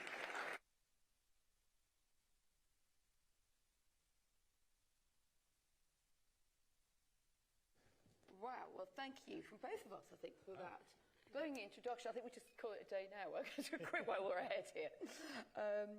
We've got half an hour with Darren, who's taken time out this particularly busy time. So we're just going to dive straight into it, Sam and Anne style, just with no Sam today. So, I mean, Darren, the news of the day is clearly, at the moment anyway, is the Ollie Robbins hearing, and you've been at the heart of this operation. You know how government works, and you know how it works in the hubs and spokes and the complexity of decisions. Now, when the former permanent secretary at the FCDO says that the big problem in the Lord Mandelson vetting was a dismissive approach, an atmosphere of pressure, a very strong expectation that Mandelson should be gotten to post into America as quickly as possible. Shouldn't the Prime Minister take responsibility for rushing an appointment of this magnitude? Well, good afternoon, everyone. Great to be with you. Look, I'm not going to cast judgment on Ollie's evidence to the Select Committee. I obviously was not a minister in Number 10 at the time and have not been in the Foreign Office, so take Ollie at his word. I think, though, there have been a few procedural challenges that have been raised as part of this. So when I found out about the story on Thursday afternoon, I was out campaigning in Southampton with some of my colleagues. When the Guardian news story broke, I came straight back to London for a briefing on the situation. And one of the things I was told was that the Foreign Office had this right to take a different view to UK security vetting, and that had been an established process for many years. But that there was no requirement or obligation to tell ministers or the centre of government when this right is being exercised. So I've suspended that right immediately as of Thursday evening. We're going to be doing a review of it. But that is really the nub of this issue, which is that due process was followed. You're sure that you're legally solid on being able to suspend that overnight, because the government you're serving has got itself into a bit of an embarrassment? No, I was able to suspend it immediately because it was a functioning of government question. And until I could satisfy myself that, one, there were appropriate safeguards around this right being used, there's some legitimate arguments for it to be used, but I think the audit and accountability requirements are ones that need to be fixed. But shouldn't the Prime Minister take more responsibility for this rushed appointment? Because there's a lot of processology, and people who've enjoyed, or not enjoyed, but whose professional interest is in following these things will maybe want to take a view of it. But for a lot of people, it will simply be, this could look like a leader of the country who's hiding behind process, behind excuses, behind his own anger and his response to what he wasn't told, to deflect from a clear lack of judgment, and a sort of duty of care for the country and for the security of the country, as it turns out when we saw what the result was of that vetting. I think there's a bigger question, and then there's the narrow question about the security and vetting process. On the bigger question around the judgment to appoint Peter Mandelson as ambassador to the United States, the Prime Minister's been very clear that he got that wrong. He's apologised for that. Now, there's then lots of procedural questions underneath it, but to go to the heart of your question, the Prime Minister agrees with you that it was wrong for him to have appointed Peter Mandelson, and he regrets doing it, as you would expect in the circumstances. But I'm not clear from what I heard yesterday from the Prime Minister that he regrets the way, the culture that Ollie Robbins described which is a kind of personal fiefdom, perhaps a favouritism, even a recklessness in the operation? Again, I wasn't in the building at the time, so I can't speak to it contemporaneously, but my experience of being in number 10, especially with the officials that support and serve the Prime Minister, is that their job is to support the Prime Minister to get the job done and to make sure that these things are being done properly. Now, there were serious process failings here, there's no denying that. But do I recognise the challenge now that the culture of number 10 as it exists today, and since I've been imposed as a minister in number 10 is a culture of fiefdom or fear, I just don't recognise that. You don't? So what needed to change? And is there anything you've heard in the last couple of days, either in the questioning of the Prime Minister in the Commons or from Ollie Robbins today in the committee, that makes you think, one of your deep interests, and in fairness, we have covered it, we've talked about it certainly a lot on the podcast and in all of our reporting about you wanting to remake the civil service. But if your aim is to remake the machinery of government, haven't you just seen something that tells you that your task may be more daunting than you had realised? Look, I think fixing the state is difficult. Constitutionally, all of these organisations are their own independent organisations, accountable to Parliament. It's kind of a group company. It's not one organisation. So there's no denying the scale of that challenge. But my observation, and I want to kind of distinguish between the civil servants and the civil service here, because all of the individuals I work with are people who come into public service for the right reasons and are as frustrated by the system as the politicians. But I think there's probably a shared view that the civil service, the way it is structured, is not fit for the modern age. And quite frankly, in the context of the next election, we either have to fix that to make sure we have a modern state delivering on people's priorities for the country, or we risk populist politics tearing the whole thing down and anarchy coming in place. Would you accept that what you call populist politics, I guess? We're talking here about reform, but you mean left and right populism, or just right? Yeah, I see a lot of similarities between the Green and Reform, so I refer to populism. Wouldn't you say they've had a pretty good week for their politics, given what they've seen? If this is what centrists can do, why not give the others a fair kick at it? Well, the question for those parties is what would you do differently, and is that something the public will agree to at an election? I think their recipe for the state is to tear it down and leave you on your own, and if you do well, then good for you, and if you don't, not our problem. That's not the type of country the Labour Party wants to build. You do want to see a reformed civil service. You've just reiterated that. But what message could it possibly send that Ollie Robbins has basically been sacked for what he was tasked to do, which was, after all, to get this appointment over the line? It was already underway. We heard about all of that. He's described that push. But why would officials trust the process of relations with ministers after this? Would you accept it's done some damage? Well, look, there was clearly a question somewhere in the system in relation to the judgment on whether to raise this issue or not with ministers, not just the Prime Minister at the centre of government, but with the Foreign Secretary at the time and currently the case. And one of the things that troubles me the most is that this was not an isolated decision not to inform ministers. There was a compounding problem.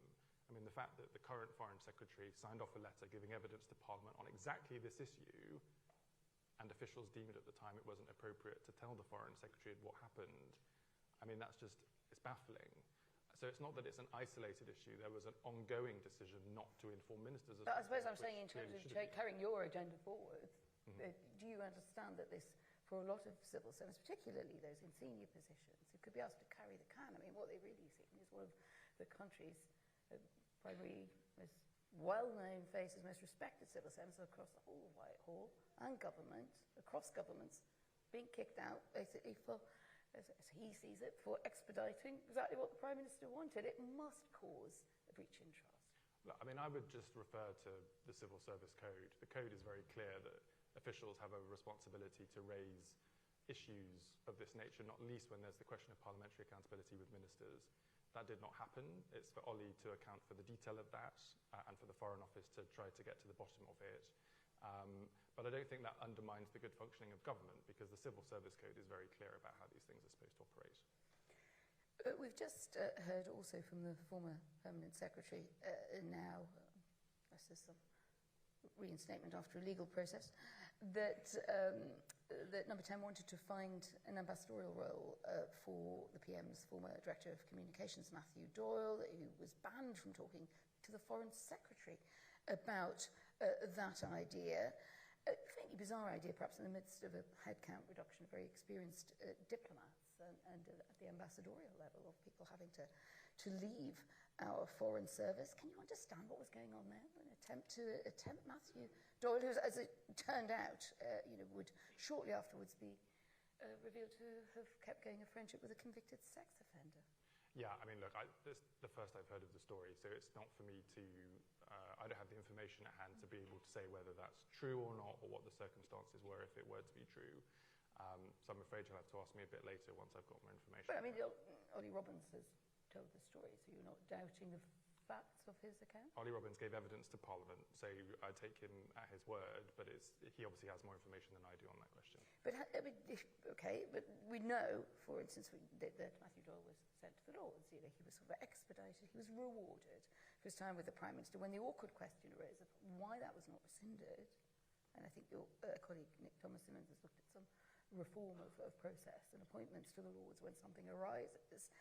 Yeah, can you understand that this makes people think there's a fiefdom there? It's a bunch of blokes who pretty much whatever comes out about people who've served this Prime Minister at a high level will be rewarded and anything else will be swept under the carpet, and that saps trust in politics and in this government. Again, I wouldn't characterise it in that way. I mean, you are right that there needed to be changes made to the peerage processes, which is something that I've instigated now. So the next and future peerage lists will be subject to a much more robust due diligence process, both politically and with inside government, than has been the case in the past. But look, I think the situation in respect of Matthew Doyle, the Prime Minister and Number 10 spokespeople have commented on that situation in the past. Well, your own opinion? Do you think it's regrettable? I think it's always regrettable when these situations arise because, quite frankly, it's deeply frustrating when we're not able to get on with our full energy and attention in delivering the change we promised the public. So speaking of that change and changing Whitehall, I think I've sat on this stage at the IOD a number of times over the years talking about the remaking of the civil service, what the modern state needs. Everybody knows, in fairness, it's a daunting task. It's one of the hardest that you're taking on, and we'll turn to what your outlook is on how that could lead to higher growth and what the barriers and opportunities that are there in just a moment. But it's also very important to sort of know what you want, isn't it, to sort of get that machinery moving. Now, so you've been in this role doing that. You're a former Chief Secretary of the Treasury, so you kind of know where quite a lot of the bodies are buried. You now have, I think, it's like change of role with Antonia Romeo coming into her post as Cabinet Secretary, and seems to be kind of that some of that driving role has passed to her for the overall reform and driving the reforms of the civil service. I mean, kind of basically, what's the difference, apart from the fact one's a politician, one's a civil servant, between you and Antonia Romeo, and how are you rubbing along? Well, that's the key difference. I mean, I saw some rather silly stories over the Easter recess that didn't quite understand the difference between a minister, a civil servant, and a special advisor. I cannot be, and do not wish to be, both the Chief Secretary to the Prime Minister, the Chancellor of the Duchy of Lancaster, the head of the civil service, and the Chief of Staff to the Prime Minister. It's not possible for someone to take on all of those roles. But those roles are important to the functioning of the kind of engine that supports the Prime Minister. And so the Cabinet Secretary's objectives, which were published, were obviously reflective of the task that I'm ministerially responsible for, because it's Antonia that operationalises those objectives. And the key thing on civil service reform, and I made this point in a speech I gave recently at the Institute for Government, is that there have been many ministers in my role in the past who have said similar things about fixing the civil service and the state. And the fact is, no one minister can do that by themselves. You need to build a political consensus, ideally on a cross-party basis, and you need to have those shared objectives politically and through the civil service, because this is difficult and takes time, but it is increasingly urgent, and that's why it's right that all of us are leaning into delivering on that task. How are you getting along together? Yeah, great. I saw Antonia this morning. We work quite closely together. The Cabinet Office is a very odd department. We have 7 permanent secretaries, not 1, like is normally the case. So I work with lots of very senior civil servants. Antonia is one of them. Should there be 7 permanent secretaries? Well, I mean, that's an interesting question, but I mean, that's the system That's the system I inherited. They're all doing a fantastic job. I mean, there is an... Oh God, who's out next? I mean, let's take the last example. One of the things I've been asked to look at is how we fix the government communications service. Again, really important that we get that right in the face of populist politics and having to show the public that the state can deliver meaningful change in their lives. We hired a permanent secretary to do that in the Cabinet Office, and then made all of the communications directors across government point into him. And that actually matters when you're trying to deal with 28 different organisations across government. So there is legitimacy for that. But all of my senior team, from the Cabinet Secretary to the Permanent Secretary to the Permanent Secretary for Communications and all the others, are all doing a fantastic job. You're not suggesting decapitating the Permanent Secretary just, while we're on? No. No, okay. Sorry. Wasn't advocating for it, just thought. You seem disappointed. No, I'm not. Well, news is news. Right, let's turn to growth in the economy. Relatively good news today from the government's point of view. Unemployment rate has fallen, partly due to it being term time, fewer students looking for work, etc.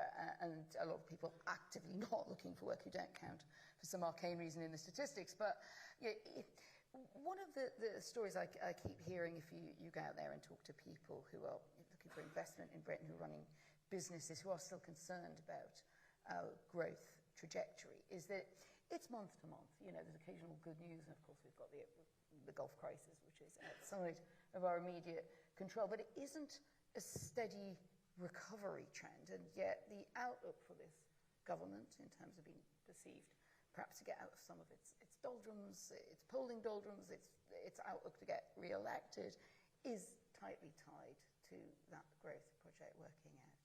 Are you remotely optimistic? I'm always optimistic. I think you have to be sometimes in my job. But look, there's no denying that the British public need to feel like they are better off and that the country's getting better off at the next election. I mean, that's pretty basic politics. For any party that wants to get re-elected, the public need to believe that you've improved their living standards and improved the country. And they might say, there's more to do, but we trust you with getting on with that in a second term. So that's pretty fundamental to our re-election prospects. But I'm also very conscious that the Labour Party, especially in the context of the civil service reform questions you've asked me about, can't be seen as an old party defending the status quo in the face of rising new populist parties. We have to be a modern party owning the future.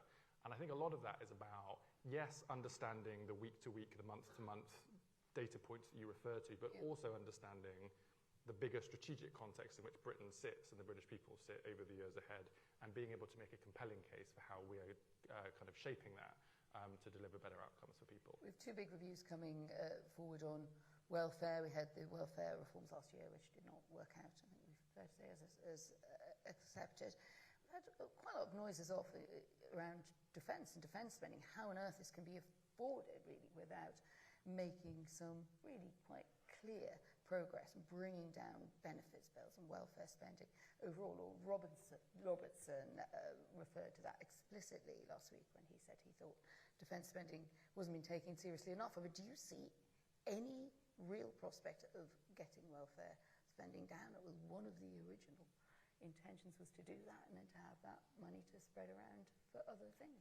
Yes, and Pat McFadden is doing some important work in terms of how we tackle welfare reform, particularly to try and make it clear that the Department for Work and Pensions is not the Department for Welfare, it's the Department for Work. So we need to be doing everything we can to help people who can be in work to be in work.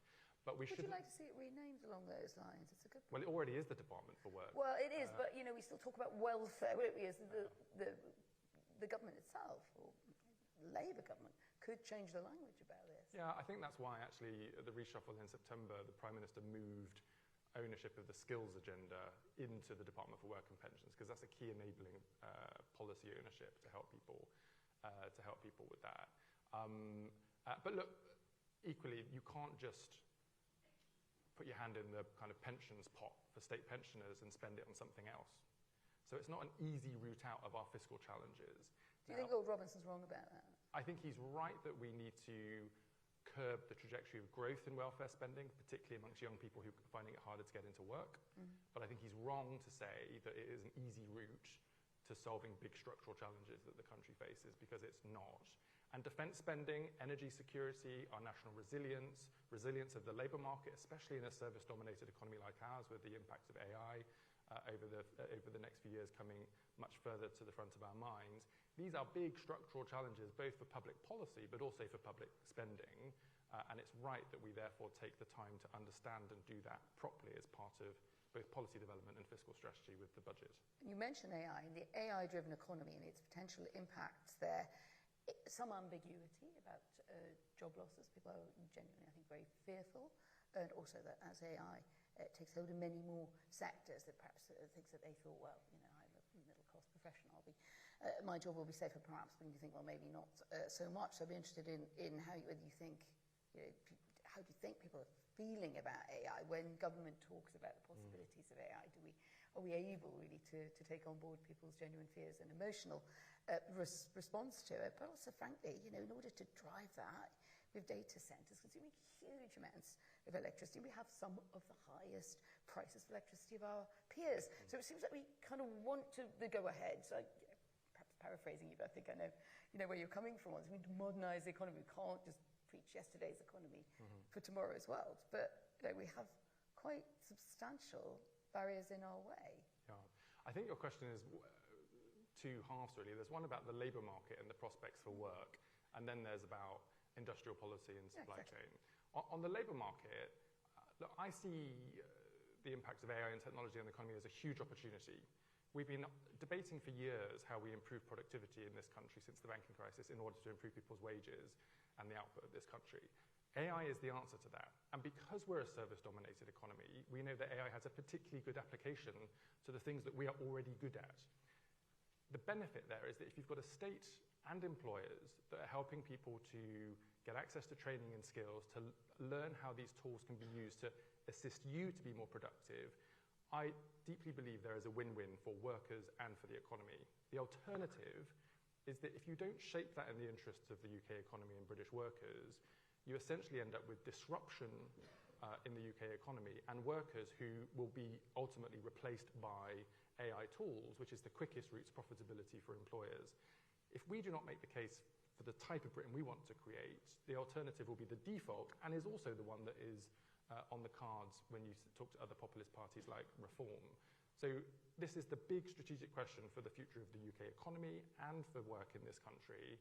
And I don't see any other party than the Labour Party owning the destination that I've set out. Would you accept then there are challenges if we don't put that substructure in place in terms of getting electricity costs down? Yeah. So that takes us to the government's energy policy. Yeah. It's just facing two ways at the moment. If I listen to Ed Miliband this morning, I sort of get 2030 target clean energy. That's got to double down, he said. Not back down, but double down. That man's a phrase maker. At the same time, we have calls for oil and gas exploration and up in the North Sea and the gas fields to be unlocked because we're in a particularly difficult, tight spot because of the Gulf crisis. I mean, which way are we looking on all this? Well, there are different layers to it. I mean, on energy security, Ed is absolutely right that we need to create more energy here at home where we can control the price because it's a local market decision, not an international market decision. That's why the clean energy mission is so important. For wind turbines floating in the sea or on land or solar or nuclear here at home, we get to set the price and bring more stability to energy prices. But you're right, we also have energy prices, especially for industry, that are too high. And we've got to find a route to reducing that in order to increase investment and productivity in the UK economy. The AI debate, though, is slightly more nuanced than that, I think. The government is committed to trying to secure data centre investment in the UK. That's right, and I support that. But we've also got to think about where does the UK best fit within the whole end-to-end supply chain of the AI economy. What you don't want to do is not be involved at all and then end up just being a rent payer to American companies and to US capital. What you want to do is figure out what are the bits where the UK can really kind of hook itself into the supply chain, capture value here, and make sure that's good for the UK economy and UK workers and for business. And we know from people like Demis Hassabis and others, from Jensen Huang, from NVIDIA, they say that Britain is a brilliant place to invest in But they also say technology. electricity costs are high, and that concerns them about investing. But my point is, where in the supply chain? So we might be able to do some work on data centres, but actually on innovation, on startups, on scale-ups, on building software applications, on building new businesses, on research and development, on the Safety Institute, on the ethics applications. We've got enormous opportunities here, not just to secure that success for the UK, but to lead the world in that part of the space. Where are you on the Rosebank and jackdaw oil and gas fields, and whether it is a good idea, given the extra pressures that have come on to energy and energy costs as we look to the rest of this year and beyond as a result of the crisis in the Gulf. I mean, it does still sound as if, frankly, your Energy Secretary, your colleague Ed Miliband, just does not like this. He thinks it's going in the wrong direction. And will ultimately, if he has to accept it, it'll be through very gritted teeth. We've had sort of rather different, more nuanced stories, perhaps from close to the Treasury. What's your view? So I'm obliged to tell you that it is a quasi-judicial planning decision made by the Energy Secretary, and therefore I don't have a view. So I point you to those words. I would, though, just say in the wider policy context, oil and gas will continue to be an important part, both in the energy mix, but also the other downstream processes that are not energy related, but are part of chemicals processes and industrial applications in the UK. The overall debate is how do we transition ourselves into more homegrown, secure energy in the UK? And quite frankly, when you think about the challenge of home heating, this is always the hardest bit of the debate. People will start to buy more heat pumps, and there might be heat networks in new build development, but it's going to take us a long time to get families replacing their boilers when they're end of life with a heat pump. There's no point in trying to push people to do that too quickly because it feeds into populist politics. But as a consequence of that, we're just going to need gas for many, many years ahead, and we may as well get the industrial benefit of taking that from the North Sea if we can. We had a really great piece by my colleague Carl Matheson about how hard it was, and he's very committed to this. He's a sort of green affairs, environment kind of guy about how difficult it was to get and fit and make his heat pump work. Have you got a heat pump, by the way? No, my house is too old. And so Have you looked into it? Yeah, I've got solar panels. Read Carl's piece. I've got solar panels, although annoyingly I didn't get a battery, and now I just create cheap energy for the supplier when I'm not at home and pay more for it when I am at home, but that aside. My home is too old, and so I would need to do internal wall insulation, I think, before I got the heat pump, and that's a bit of a pricey process. So I'm probably going to be on my gas boiler, I'm afraid, for many, many years to come. Right. We'll just get everyone to go. If you've got a problem with your heat pump, just call Darren.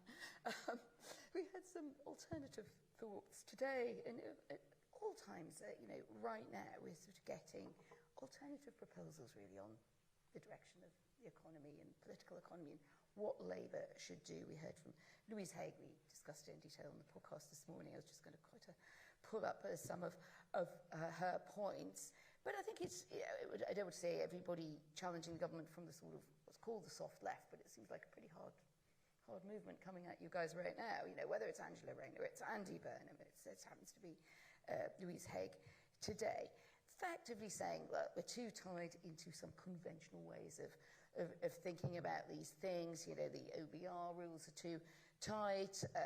We are responding with one hand tied behind our backs. There's just things we could do. We could maybe loosen up on borrowing, etc. I mean, it sounds a bit like, you have kind of backseat drivers on the economy and what it would take to bring back growth. I mean, are these welcome thoughts or noises off? I mean, backbenchers are perfectly entitled to make an argument for the things they're interested in, and I don't think they're unwelcome. I think it's important that we have this debate because, as Lou mentioned in her comments, the kind of fiscal reality that the country finds itself in is not really up for debate. So what you're really talking about is different types of policies around the edges. There's not an easy answer to the constraints we're under. The economists always get very cross with me, but when I explain to constituents that we've basically ended up as a country where we've got a job, we've got so much money incoming every month, but the bills have been going up, the credit card is at 95%, it's a high interest rate. We don't want to default on that because that will make life even worse. You could borrow a little bit more if you wanted to, but it's going to be more expensive. And you're just trying to get that promotion, reduce your costs, pay off your debt, and walk that tightrope to a more secure future. It's exactly the same for the country, and there is no easy answer apart from the hard yards. But isn't there a danger when you've got, citing this morning, we cannot deliver the change people voted for if we're not prepared to change the system? We have Angela Rayner saying we need to be more bold. It's as if, you've got quite a lot of people who are just basically saying that they do see alternatives. Fundamentally, they do sound like they're challenging the Keir Starmer recipe for growth and national revival. I mean, I'd just say to any parliamentarian, whether they're from my own party or from opposition parties, it's all well and good saying we should be more bold, but what do you mean? I mean, I'm all ears. I mean, if there were easy answers, we would have taken them. And I just think one of the things that I care a lot about is how you explain this to the public in as simple a way as possible so that the public understand the challenges the country faces, what our solution is, and how we're getting on with delivering against that. Now, political debate, the Commons is the place to debate ideas, and I encourage that. But I think everybody coming forward should think about the answer to the question, how? But they are perhaps being seen in some quarters as an alternative to the leadership of Keir Starmer, just to finish on that point. Do you see an alternative to the leadership of Keir Starmer emerging possibly after the May elections, and also, just looping back with what has been a messy and an unedifying saga? So I don't, to answer your question, and I go back to the reality of where the country finds itself, the shared objectives to create a more modern Britain based on the values that we care about in the Labour Party of opportunity, equality and aspiration, where we are more richer, fairer and stronger as a country. And as I say, all colleagues, whether from our party or other parties, are welcome to contribute ideas to that. But I think certainly us in the Labour Party, we have a shared objective for the type of Britain we want to create over this decade of national renewal and the fight that's ahead of us in the next general election to make sure that we don't let the populists take control and tear everything down. Populists you've now mentioned a number of times. You see that as the threat. What makes you think, just looking at this week, that Keir Starmer is really the man who can take this on? It's been quite accident-prone, hasn't it? I would just say, when Keir Starmer was elected leader of the Labour Party after our worst defeat since the 1930s, and he said to us this was going to be a one-term opposition, I and many others thought, sure, it's probably going to take longer than that given the situation we're in. He secured a historic landslide, slightly smaller than Tony Blair's, which I think he's acknowledged he's slightly annoyed about. And he's one of very, very few Labour Prime Ministers, I think probably the third, to take us from opposition into government. I would not underestimate him. Darren Jones, thank you very much indeed for joining us.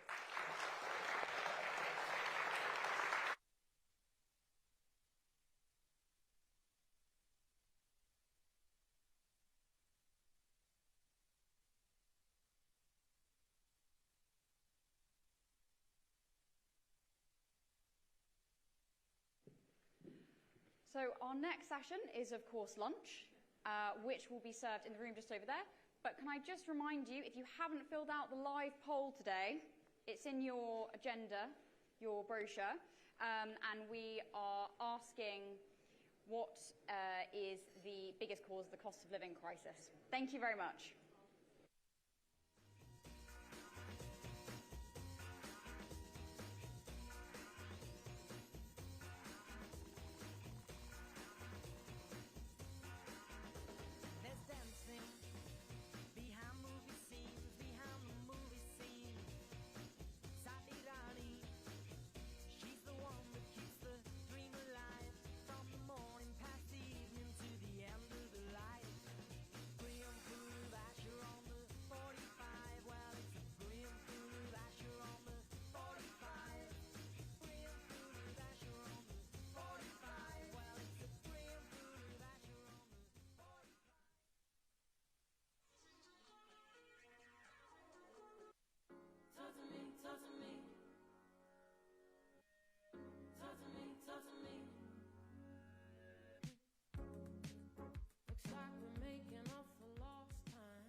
Hello and welcome back to the afternoon session of the National Growth Debate.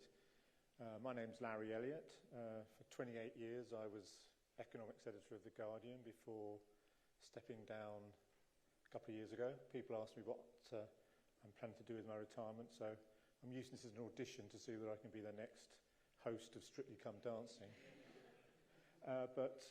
Anyway, for most of my time on The Guardian I spent grappling with the imponderable question of how to get growth back to the UK, and not only how to get growth back, but how to get good growth, by which I mean sustainable growth and inclusive growth. And this has been the holy grail of British politics for I don't know how long, probably all of my 28 years as economics editor. Anyway, this afternoon we're going to start with two panels which both look at key issues if we are going to ever achieve good growth.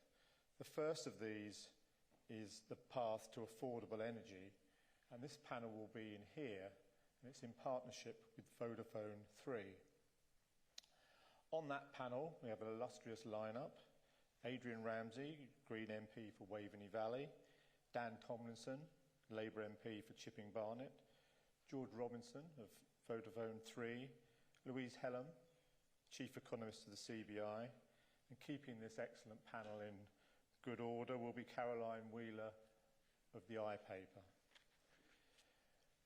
In the Burton Room, which is just along the corridor there, Hannah Al-Othman of The Guardian chairs another excellent panel on capital outside the capital. This is going to be a discussion about the merits of devolution and trying to get away from Britain as the most centralised state in Western Europe. This is in partnership with UK Private Capital, and it has two current mayors and one former mayor. Two current mayors are Oliver Coppard, Mayor of South Yorkshire, and Helen Goodwin, the Mayor of the West of England. And they'll be joined by Andy Street, the former Mayor of the West Midlands, and Karim Pallant of UK Private Capital. I think you're pretty much spoilt for choice, but the choice is yours, either energy or devolution. But enjoy either one of your choices. Thank you. I'll see you all a bit later.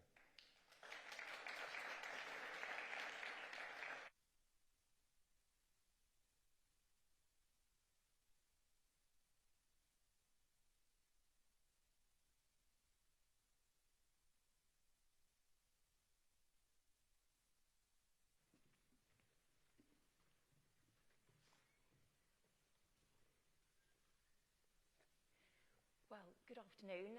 As our introducer was saying, I'm Caroline Wheeler. I'm the incoming political editor of the newspaper, and I'm delighted to welcome you here today for a debate on the future of energy, which I think could not be more timely given what we see in our news headlines on a daily basis. And no, that's not necessarily all about Peter Mandelson. I think there is a bigger debate that we know the British public are really worried about. There was a poll which came out only a few days ago which said that almost half of the British public are now feeling very anxious and worried about whether they're going to be able to pay their energy bills in the coming months, particularly as we head towards autumn.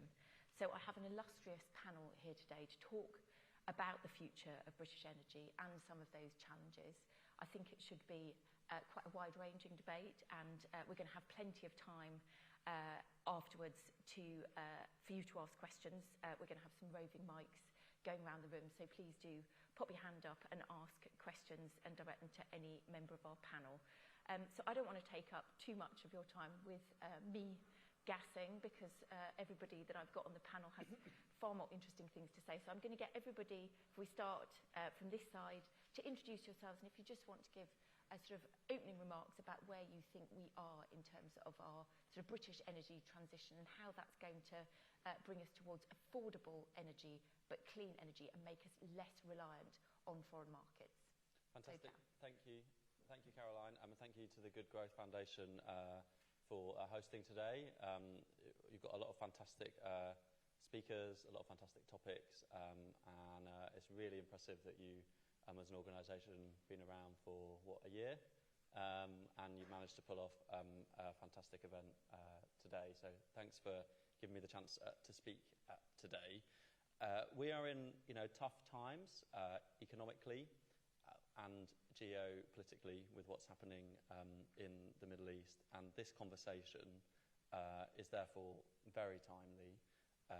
We've got both short-term challenges, which the government is focused on preparing for every eventuality, and also making sure that we keep doing what we need to do to de-escalate the conflict, working with partners, trying to make sure that this doesn't last any longer than it should, trying to take a different approach than opposition parties who seem to have been more keen than I think was advisable on the UK playing a larger role in this conflict. And then we've got some longer term questions too. So I'll touch on both in some brief opening remarks. In the short term, it's definitely right that the government is stepping up to provide support in the face of the shocks that we're seeing. And we've already seen the Chancellor make an important announcement on heating oil and the £50 million there. But we also laid the foundations at the previous budget. There was a decision taken to take £117 from families' energy bills. That's kicked in April. And also a decision to increase the fiscal headroom to £24 billion, up from £10 billion. That's really, really very important because it means that we've got more fiscal space for the government to be able to respond to the shocks, to the shock that's happening now, and also shocks that may happen in the future. And you can see, the Chancellor talked about the securonomics approach in opposition. She talked about it in her May's lecture a few weeks ago. You can see that in the black and white of the budget text from last year, because she made the decision to make sure that we had more space in our public finances and that families could have more resilience in their household finances too by taking that money off energy bills. We've also extended the freeze on fuel duty too, which is saving families money, and we've got a lower rate of fuel duty now than it was. The rate of fuel duty was never lower under the 14 years of the Conservative government. We also have been announcing some changes today, which I know Ed has spoken about and the Chancellor's just been speaking about in the Commons. So I won't go into detail on them, though happy to take questions. We made a tax change last week as well on the carbon price support, which is a tax that I think people in this room who know the energy market well lots of people have been saying for a long time that the tax isn't fit for purpose anymore, and that small change isn't the biggest change in the world. I don't think the general public will have heard of the CPS, but that is a further step in the right direction in terms of reforming and improving the taxation and the levy system in our energy market. And then in the long term, really, the government strategy is just, in my view, quite obviously the right one. We have to make sure that we get off the roller coaster of fossil fuel prices. We've announced further steps today in terms of changing the electricity generators levy, increasing that, and saying that we'll have a regime beyond 2028. And that is part of a package to encourage the renewable providers to switch to using contracts for difference, so we can have more stability in the system and begin to break the link between gas prices and electricity prices. And then more broadly, the government's really focused on changes to our planning system, saying yes rather than saying no. We've seen lots of solar farms and wind farms approved by this government, ones that were sitting on the Secretary of State's desk for a very long time. And we are taking a different approach to opposition parties who, it seems that, from right to left, the parties that are opposing the government, more often than not, their default response is to say no to new energy infrastructure and no to the changes that we need to our grid, to transmission, to make sure that we can get energy where we need it and generate energy where we need to as well. And the government's not taking that approach, and we can see that beginning to bear fruit as well. So yeah, I think both short term and long term, we've been doing the right things for the country, for the energy system, making sure we can reduce our dependence on fossil fuels and making sure we can take levies off bills so that so that the cost of electricity at home is cheaper for households too. That's enough for me. Thank you. Great. Yes, George Robinson from Vodafone 3. It's an energy panel. I'm from a telecoms company. If I could bridge that, we are massive users of energy. So between us and the two other big telecoms companies, BT, VMO2, we use over 1% of the UK's energy. So we see, we're at the front line in how that impacts us when we are looking at how we operate as businesses, particularly when we're looking at things like investment headroom, resilience obligations, all the things you look at as critical national infrastructure. So obviously when you're looking at what's happening geopolitically and energy shocks going through the system, that most certainly does impact the commodity costs of what we're buying. We're all responsible businesses. We all do hedge, so we enter into agreements to try and put those peaks as low as possible. But the biggest issue we face are what's called the non-commodity costs, so the costs that go beyond the actual price of energy and essentially the levies and particularly the grid fees. So fundamentally, what those costs do to certain businesses, they're designed to help or to change your behaviour. So to make sure that you are using energy at better times or to use less energy. For mobile networks, as I'm sure people can understand, we can't really switch our sites off. Our customers may have something to say about that. So we're in a bit of a squeeze, really, where these costs effectively just operate as a penalty. So what does that mean as a penalty? Money that would go into investment or into resilience is instead quietly going into increasing structural costs that we just cannot avoid. At Vodafone 3, we're the product of a merger, a relatively recent merger. We have made big commitments to what we're going to go for, 11 billion over the next 10 years. That's just a baseline. And for the UK's ambitions, I'm sure the government will want us to go further, which we're very keen to do. One of the things that will help us do that is looking at how we can change this framework we're operating in that helps us get away from costs that aren't really designed for always-on critical national infrastructure. So that's one thing that we are very keen to continue talking to government about. I know that BICS was a scheme that's looking at some of this. I think the foundational principle of the British Industrial Competitiveness Scheme that looks at some of these costs is fundamentally a principle on looking on how heavy manufacturing works. Whereas we'd say there's broader perspectives you can bring to play around companies that could do with a different framework. And then bridging, this isn't about not being supportive of the transition to net zero. 100% of our business's energy is fully renewable. There are some ideas we've got on that. I'm sure we can get later in the discussion around power purchase agreements and so on, which government is looking at. But it's not about that. It's looking about something that does deliver that transition at pace while also making sure it's done to help British competitiveness. So these are some of the themes I'd love to get into over the course of the discussion. Thank you. Thank you very much, and thanks to the Good Growth Foundation for inviting us. It's an important conversation, and I'm pleased to be part of it. We often talk about energy in technical terms, but for most people it's much more straightforward than that. It's about how we heat our homes, how we pay our bills, and how we plan ahead with confidence. So it's deeply worrying that just a few years after the energy price shock following Putin's illegal invasion of Ukraine, families and businesses are once again facing soaring bills triggered by a war of choice on Iran. Our wallets remain at the mercy of volatile fossil fuel markets, and that's neither fair nor sustainable.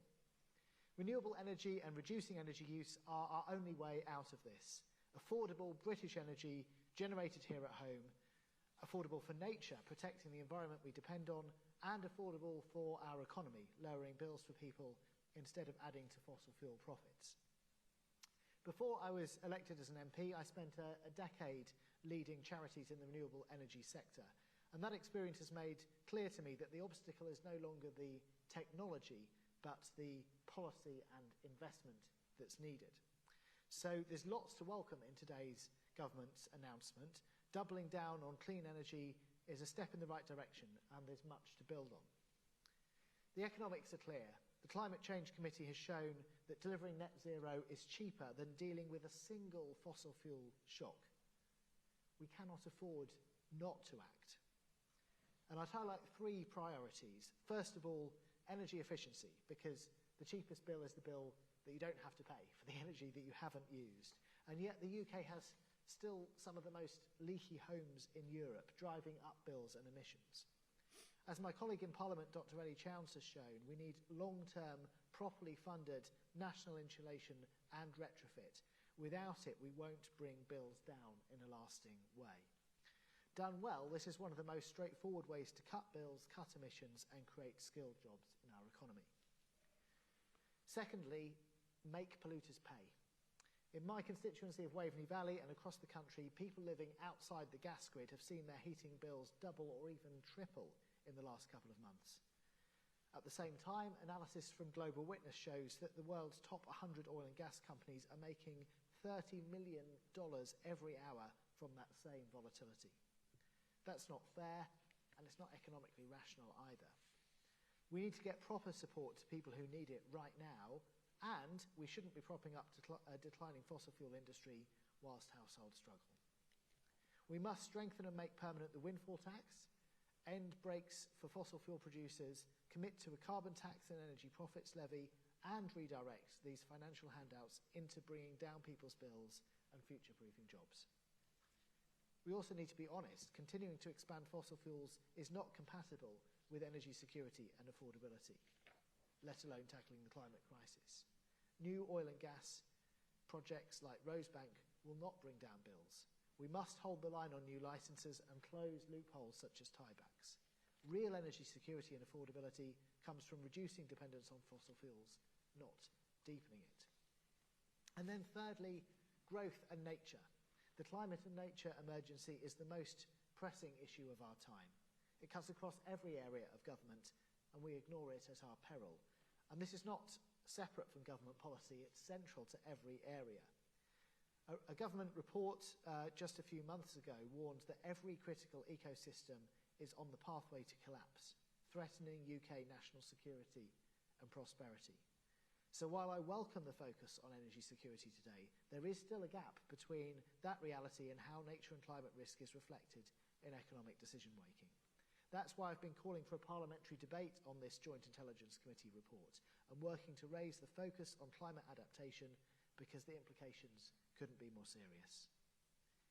The evidence is clear. Ambitious action on climate and nature makes economic sense. Failing to act or not acting in a far-reaching enough way will cost far more in the long term than investing properly now. As the Climate Change Committee has concluded, in all scenarios, achieving net zero was found to be a more cost-effective path for the UK economy than continuing reliance on fossil fuels, bringing a net benefit to society. The direction is clear. We must reduce exposure to fossil fuel markets, invest consistently in clean energy and home insulation, and ensure that transition delivers for households, workers, communities, and nature. This is what real energy, financial, and national security looks like, and it's how we build a stable, fairer, greener, and crucially, affordable future. Thank you. Thank you. So it's lovely to be with you all this afternoon. My name is Louise Hellam, and I'm the Chief Economist at the CBI. I'll keep my remarks short because I'm sure we want to get into questions and discussion. But I mean, I really wanted to reflect on when we're talking about the growth of the country and the kind of national growth debate. I think really we have to put energy at the heart of that. And I think that's one on the positive side, and we've done actually quite a lot of analysis through our consultancy CBI Economics to show that actually the benefits to the net zero economy are huge in the UK. And last year we saw really strong growth up to kind of 10% in the UK. When we're thinking about relatively weak growth for the rest of the economy, that is a prize that's really worth having, not just domestically, but that growth and kind of export potential we have in the UK. And you can see the government embracing that through that being one of the key industrial strategy sectors as well. On the negative side, and obviously we've talked a lot about this today, is when we have high energy costs, when we're seeing some of these shocks to global energy prices, that has a real-world impact both for households and businesses. It's pushing up prices, it's weakening growth, and it has a real impact on the public finances as well. So, this is an issue that we've been talking quite a lot about and with businesses on our membership. And actually, one of the things that we did at the start of the year was set up a task force to look at this problem, bringing together both, as we say, those users of energies within the business community, but then some of those energy suppliers as well. And I think, the kind of dimensions that we're looking at this problem for is, one, when you're thinking about energy markets, you're thinking about the competitiveness and the kind of cost that energy can have on the business community. You're thinking about the resilience that we want to grow within the UK economy, particularly, like we say, in the light of some of these shocks that are hitting us and other countries around the world. And obviously, we're also really thinking about the impacts around decarbonisation and our goals around net zero and the clean energy mission as well. And I think kind of three areas that we're looking at and where we'd love to see kind of more progress, and actually welcome some of the progress that has already made, particularly with some of the remarks just this morning. But on the supply side, I think we really are thinking about how we can double down on this journey towards net zero, really thinking about how we can invest in our domestic renewables capacity. And I think, again, that's where some of the measures this morning have been really welcome, where we're seeing some of those measures around improving the planning system in the UK, which is often a blocker. And where really, when we're thinking about that energy journey for the UK, we are effectively looking at kind of rewiring the whole of the UK system as well. So again, things like the planning system really do make a big difference to that. But I think one of the other elements that we're particularly conscious of is, in anybody's scenarios for a kind of energy use in the UK, we not only want to push on that renewables journey, but we also need to think about some of the resources we already have within the UK around kind of oil and gas, and where they will always remain to be part of the mix within the UK. And therefore, some of the policies that we've got in the place at the moment, like the Energy Profits Levy, where they are at the moment on the kind of desks of ministers to think about how we can make those more sustainable for the future. Actually, there are decisions that need to be made there. I know you talked there about Rosebank and Jackdaw. I think, again, there's a question about opening new oil fields, but where we're looking at kind of tiebacks and where we know we're going to be consuming that oil and gas in the UK, it makes much more sense to be doing that from UK sources rather than importing it in from elsewhere as well. I think on the demand side for businesses, as I say, we are seeing incredibly high costs at the moment. Energy costs, alongside the cost of labour, are the two big things that I talk to pretty much every business in every sector about. And therefore, I do think this point that's already been mentioned about the policy costs on bills, support has been provided for some businesses and for households, but we need to be thinking about how we do that for the rest of the business community as well. And I think the point that was made in the first panel this morning by Greg of we want to be investing in the UK, we want to be building, and the example he gave about nuclear power stations, but we're paying for those now, and that's not going to come online for many years. So I think there is a discussion there about, how do we pay for some of that transition and investment that we need. And then I think the final part as well is around, how we do, as you just said, invest in that decarbonisation journey as well. And I think that's where, again, we've all got a part to play in that. It's welcome to see some of the announcements this morning around kind of EVs and things like that. But actually, some of the schemes that we did have in place previously to help kind of heavy industry decarbonise, those have now kind of ended. And I think there is a discussion again about how we help some of those industries where it is really hard to decarbonise. How do we help them on that journey as well? Thank you. Well, I think you've given us all a huge amount to think about there, and all of you have. I mean, talking about some of the sort of short-term sort of issues, and I'll hope to kind of move on to some of the sort of longer-term issues. But, I mean, what people are worried about now, and businesses are worried about now, is rising energy costs, which is obvious given what's going on in Iran and the issues, the price shocks that people are facing there. We've heard what Rachel Reeves has said in the past about wanting to support particularly lower income households. But what more can you tell us about the support that might be on offer? What are the contingency plans that you're looking for, given that the situation in the Straits of Hormuz is very volatile at the moment?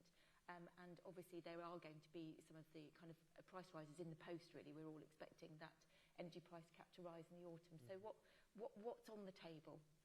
Yeah, so look, it is concerning because we can see the forecast. You can all go online and see the forecast for changes in energy bills in the weeks and months ahead. I would say, though, that if you look at the forecast, they have come down in recent weeks.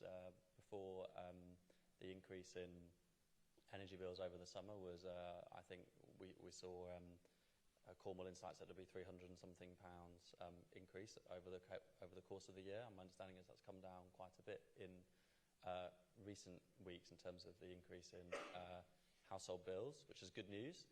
That prices haven't, the sustained increase in prices didn't materialise, and actually gas and electricity and oil prices have been coming down more recently. The £117 that we've removed from bills from the 1st of April, that's in place for April, May and June. Over the summer, people don't use a quarter of their electricity. They use, if you look over the course of the year, it's much less is consumed in July, August and September. So we do have time to see what happens with prices and with the impact on people's energy bills. We have time to make sure that we can assess all the different options, look at what support may or may not be needed, but also, crucially, we're coming at this, and the Chancellor's been clear about this repeatedly in the House of Commons. We can see that when Liz Truss stood up and said, I'm going to introduce uncapped support, I'm going to do a load of other tax changes and tax cuts, pretend tax cuts, and spending increases alongside it. We can see the impact that sort of move had on markets in terms of high interest rates. Yes, there was a global interest rate rise happening at the same time, but we definitely had what economists called a moron premium was applied on us then. And higher borrowing means higher interest rate costs, which means less fiscal space for the government, and it can harm families in terms of higher mortgage costs in the long term. So I think, if I look across the House of Commons when I'm sitting there as an MP on the government benches, you look across and basically every single other party, their knee-jerk reaction is borrow more, borrow more, borrow more. And that does have long-term consequences both for family and the public finances. So at the moment, of course, we're watching it very carefully. We are monitoring it and we are stepping in. The government did step in with that £50 million to help those households affected by heating oil. But that is the prudent approach, and of course we will be responsible and responsive as and when we need to in the months ahead. Can I just push you on fuel though, because we've seen reports even in today's newspapers of increasing numbers of drivers driving away from forecourts because the cost of petrol has gone up. You mentioned yourself that the rates of fuel tax are at the lowest they've been. But what assurances can you give motorists who are feeling that pinch at the pumps now that there may be support for them in the not too distant future? So at the budget, we set out that we wouldn't increase fuel duty in April of this year, increase it in line with inflation, which does mean, as I said, that the rate of fuel duty at the moment, it was never lower under the whole 14 years of the Conservative government than it is right now. At the same time, we do think for the sustainability of the public finances that it was the right decision at the budget last year to look at a slow unwind of the temporary. It was meant to be temporary. We know how many tax changes end up being temporary in the UK. I think income tax was meant to be a temporary tax, and here we are all still paying it. On the inverse, there was a temporary 5p cut to fuel duty that was implemented during the pandemic, and the Chancellor set out a prudent and a careful path to unwind that. We understand, I understand that fuel prices have gone up. The garage that I walk past on the way to the tube every morning happens to basically be bang in line with the national average. So I know, it's towards 160 for petrol and over 190 for diesel, and I understand the strain and the challenge that places on everyday families and some businesses and some people in particular. As a junior minister in the Treasury, it isn't for me to go into more detail, other than, of course, we are looking very carefully at the impact of this crisis, both on terms of household bills and on the impact of prices at the pump. But we have stepped in with freezing fuel duty, and it isn't increasing this month, which is what it would have done under previous plans, and actually families have saved a lot of money because the government has frozen it since we came in. The previous government had baked in increases for 2 years in a row. George, just talking about the impact on businesses, I mean, you mentioned yourself the situation with your organisation and the price rise and the impact that's happening. I mean, the £600 scheme to cut electricity bills for UK manufacturers has been described as a kind of scratching the surface. What needs to happen to ensure that businesses can remain competitive, particularly with their European counterparts, in the middle of this particular energy crisis that's been brought on by the situation in Iran? Yes,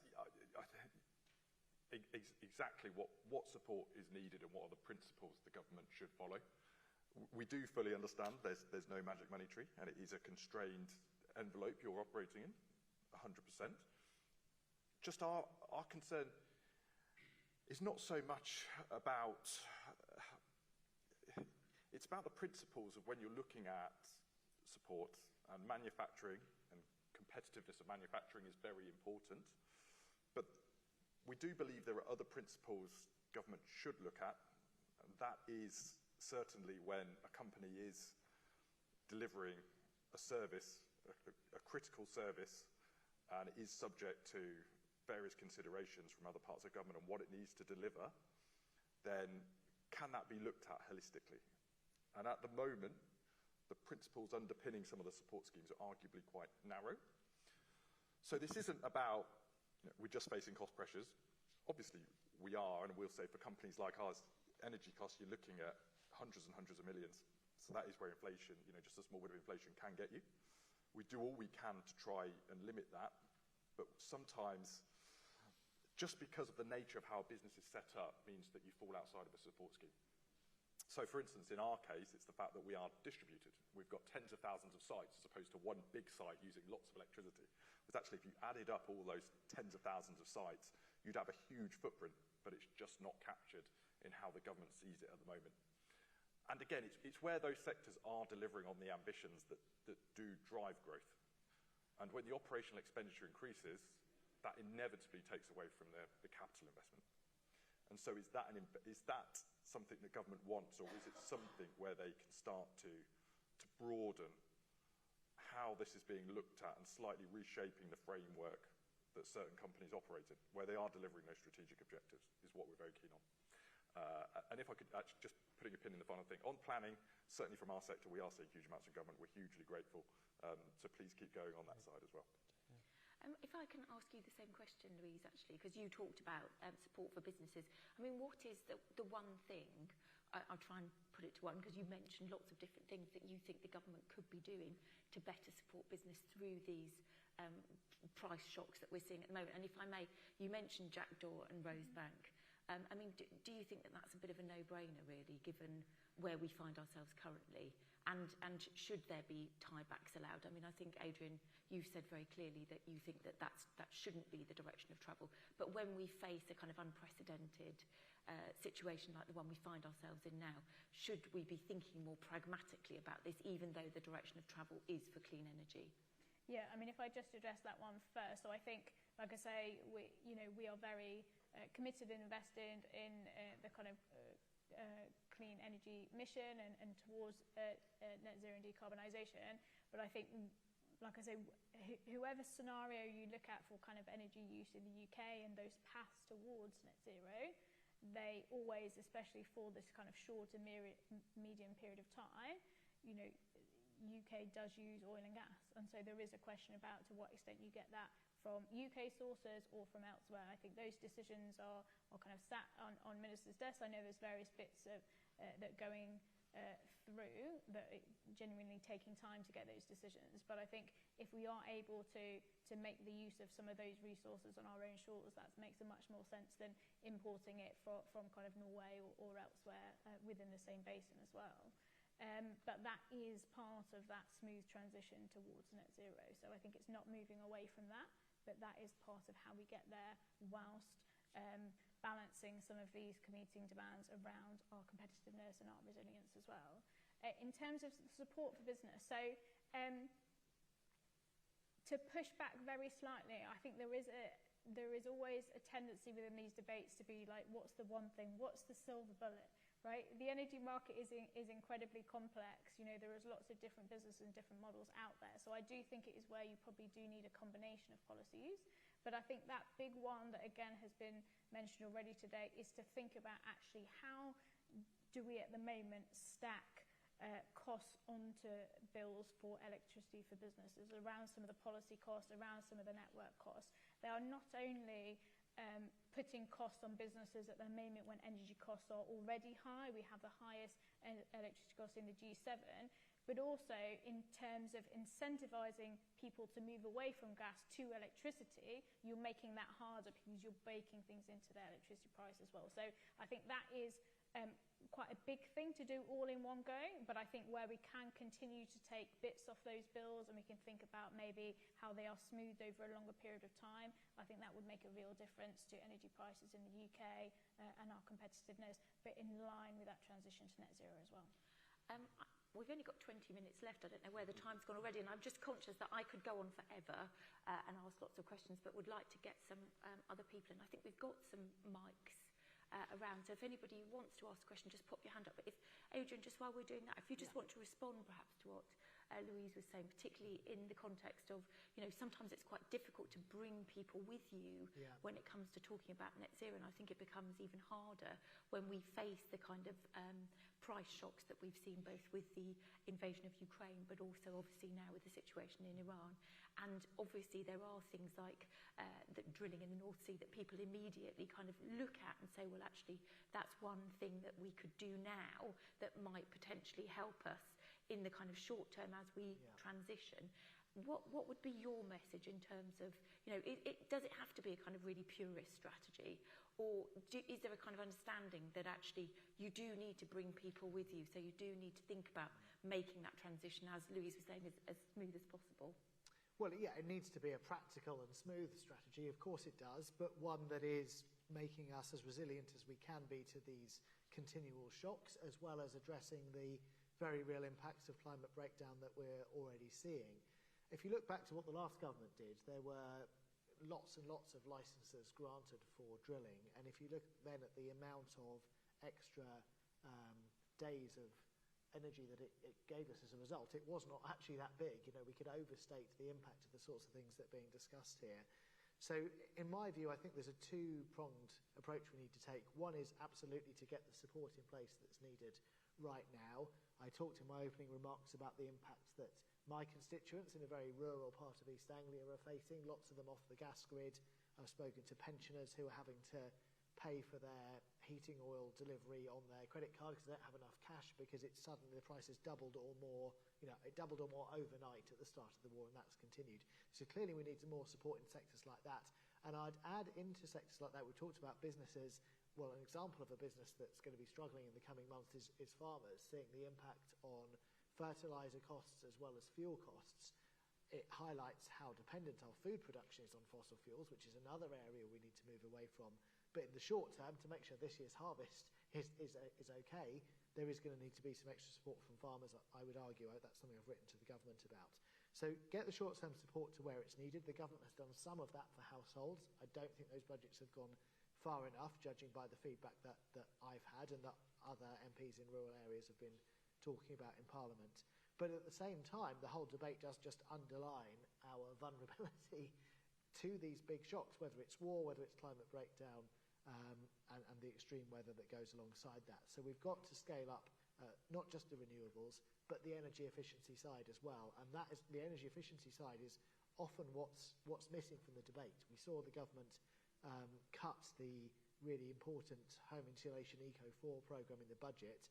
I'm not sure it was in the announcement today. I may have missed it, Dan will say if I did, and I'd be pleased if it was in there, but I haven't seen it in the coverage I've seen of today, because we do really need to scale up that investment in home insulation, energy efficiency, as well as renewables.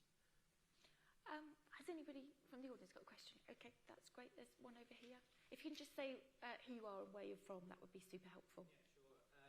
So I'm Tom Root. I'm the founder of a company called the Electric Car Scheme. We're a B Corp, and we focus on the net zero transition for families. in particular focused on the affordability challenge. You talked a bit about fuel duty, and we want to encourage people to drive electric cars because the cost of driving them is 10 times less than petrol cars. And we talked also about the adoption of solar panels, heat pumps, battery storage.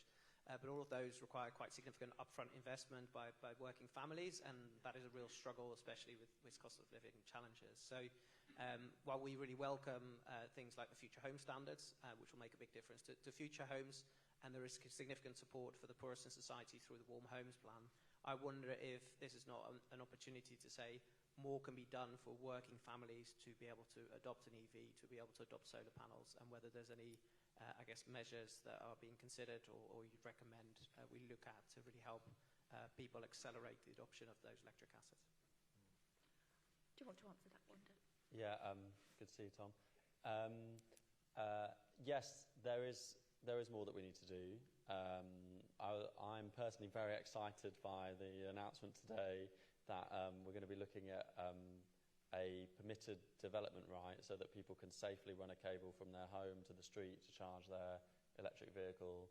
Actually, I was knocking on doors in Barnet last night and I had a resident say to me he really wants to be able to do that because it is more expensive to charge on street compared to at home. And as the adoption for EVs moves from being something that, you know, a few years back was confined really mainly to the wealthiest or to people getting cars through work, as it becomes a mass adoption, we do need to make sure we're making it as easy and as cheap as possible for people who don't have easy access to, charging on their driveway to be able to get access to it. So that is a niche change, but I think it's really very important. And I would note actually, at the budget last year, in order for fairness between drivers, but also to help us with other public finances in the long term, we announced we'd be introducing from 2028 a 3p per mile charge on on electric cars. And there was some concern that would have an impact on the market. That was expressed at the time by externals when we announced it. We actually saw in March, I think, the best month ever in the UK for new EV car sales, which is really encouraging. And I definitely want to look at more ideas to see what more we could do to support people with that really important transition. And look, we can see at the moment now the benefits there are, both in terms of the running costs, but also in terms of the clean air and the less damaging impact on the environment that we have from more people adopting EVs. I think there's another question there at the back. Sorry, I will look this way as well. Thank you very much. I'm Martin Williams. I'm a farmer, actually, so I'm very interested to hear that your concerns on farming are there. Two questions, really. One, in history, we've always adopted new technology, and new technology has taken up the slack in demand. We've got a now demand we're facing going forward with AI and the use of clean tech. How do you feel the pressure put on people is going to sit when you talk about bringing people with you?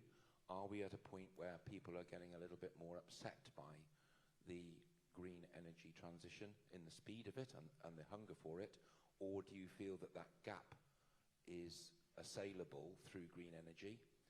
And how long do you think it will be before that gap becomes a nil gap? Gosh, any one of you could answer that, but maybe we'll start with you, Adrian. Yeah, could you just repeat the first part of your question? Were you talking about, did you say you were talking about AI or about green energy? Well, we're talking about being an AI centre, aren't we? And AI takes a huge amount of energy. Yeah. And so that is going to, when you look back through history, different technologies in energy have taken up slack for requirement. Right, yeah. And so that requirement now is getting faster and faster and faster. How do you feel that the green energy transition will keep up with that gap? Yeah. And do you feel we're at a pinch point? No, it's a really important point to be making. I'm very worried about the speed at which AI is marching on, and I think there's a number of areas in which regulations haven't caught up. I mean, one is around the impact of AI on society, and I think there's more regulation needed there. But the other is energy and also water use of huge data centres, and we've seen that in Republic of Ireland and other countries where they're further ahead, the huge impacts that I don't think we're properly prepared for. And any model that I've seen, including from organisations I used to run, like the Centre for Alternative Technology, where they've modelled what should a net zero future look like, how do we get there, any model like that involves substantial reduction in energy use, which is why I'm promoting things like home insulation and so on that we need to take more seriously. But if we've got areas where we're seeing a vast growth in energy use, then it's going to make that transition to net zero much harder. So I do think there's a real risk that AI, both in terms of societal impacts and in terms of environmental impacts, just runs ahead unchecked. I think we've got to get a grip of that. I think Parliament as a whole, as well as government, needs to spend more attention on that. But yes, at the same time, obviously, any technological developments, renewable energy is crucial for supporting them. We've just got to keep an eye on overall energy demand. Just because I think that teases out a bit of a difference in philosophy, at least between us as individuals. You have to ask our respective leaders what they think. But my view is that we need more energy demand, and we need to be able to be in a place as a country where more businesses and more consumers and more individuals have access to cheaper electricity and are able to either use more at home if they want to and enjoy the benefits that may bring for them personally, or businesses are able to expand through having cheaper energy. You know, that's why I am pro us building more nuclear, building more wind and solar, and, you know, improving the grid connections in the UK and the connectivity to mainland Europe. We need to get out of this cycle that I worry that a sort of excessive and excessive focus on demand reduction can get us into, is trying to spread the quite high fixed costs that you have in a system that's moved away from coal and gas providing sort of the firm power all the time to one where power is more intermittent and more dispersed geographically across the country. You've got higher fixed costs, and then the objective of people who want to see lower demand is to have them spread through smaller and smaller number of people, or through a lower and lower amount of consumption. I would like us to see, and this is part of what we're trying to do as a government, you know, we're sprinting at clean power, and that includes some big decisions that we've made on nuclear as well, which I think Zach Polanski said it was like at the fax machine. No, it isn't. It is a technology that if we can implement some of the changes that were set out in the Fingleton review that the government commissioned and is now committed to implementing, we can get prices down. If you look at countries like South Korea, they just build nuclear power station after nuclear power station safely and cheaply. I don't know why we have to accept that nuclear has to be as expensive as it has been in recent years. You know, the Queen in the 1950s, if you look at the history books, basically all she did for a decade was go and open new nuclear power stations. We were the best at the world in it. We were at the frontier, and I would like us on technologies like that to be at the frontier again. It's good for people's bills and it's good for businesses. Coming on the AI point as well. Yeah. So actually on technological innovation, what it means for companies like us often is that the energy costs go up. When you get new kit, it often is more energy intensive. Certainly 5G kit compared to 4G kit in our sector, that is the thing. When you think of AI, it's useful to see it as a stack, and there's lots of parts of that. AI is really at the top, but what's it underpinned by? Energy is at the very bottom. You need an awful lot of energy, and we're part of that stack as well. You know, if you don't have telecoms companies, you're not. The data is just going to stay in the data center. So that does all require huge amounts of energy, and it's only going to go up. And so it's a cost issue and it's an infrastructure issue. In terms of how we can procure more of that on more renewable energy, we're desperate to enter into more power purchase agreements where we can. And I know government is looking at that, and there are things that can be done to help make these power purchase agreements more attractive. And that includes things like taking some of the double levies off. So if you buy a renewable energy product, you still charge the levy on top. So there are some quite straightforward things you can do to make them just make a bit more sense for companies to enter into. And there is a huge groundswell of private capital that does want to enter into these agreements.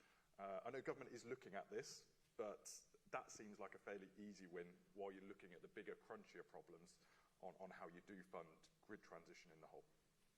So I'm conscious that apparently the whole schedule was working on time, so I don't want to completely throw a spanner in the work, which would be my norm, to be late for everything and cause everybody else to be late. But are there any questions on this side of the room? Because I realised I wasn't looking over here before we wrap up this session.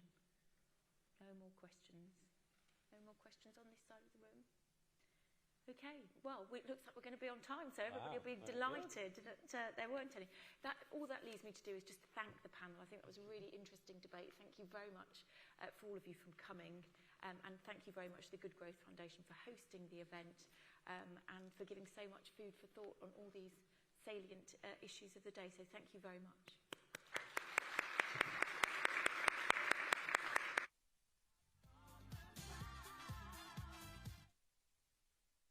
Your afternoon refreshments. There's now going to be a short break where refreshments are being served in the St James and Waterloo rooms. See you back here shortly.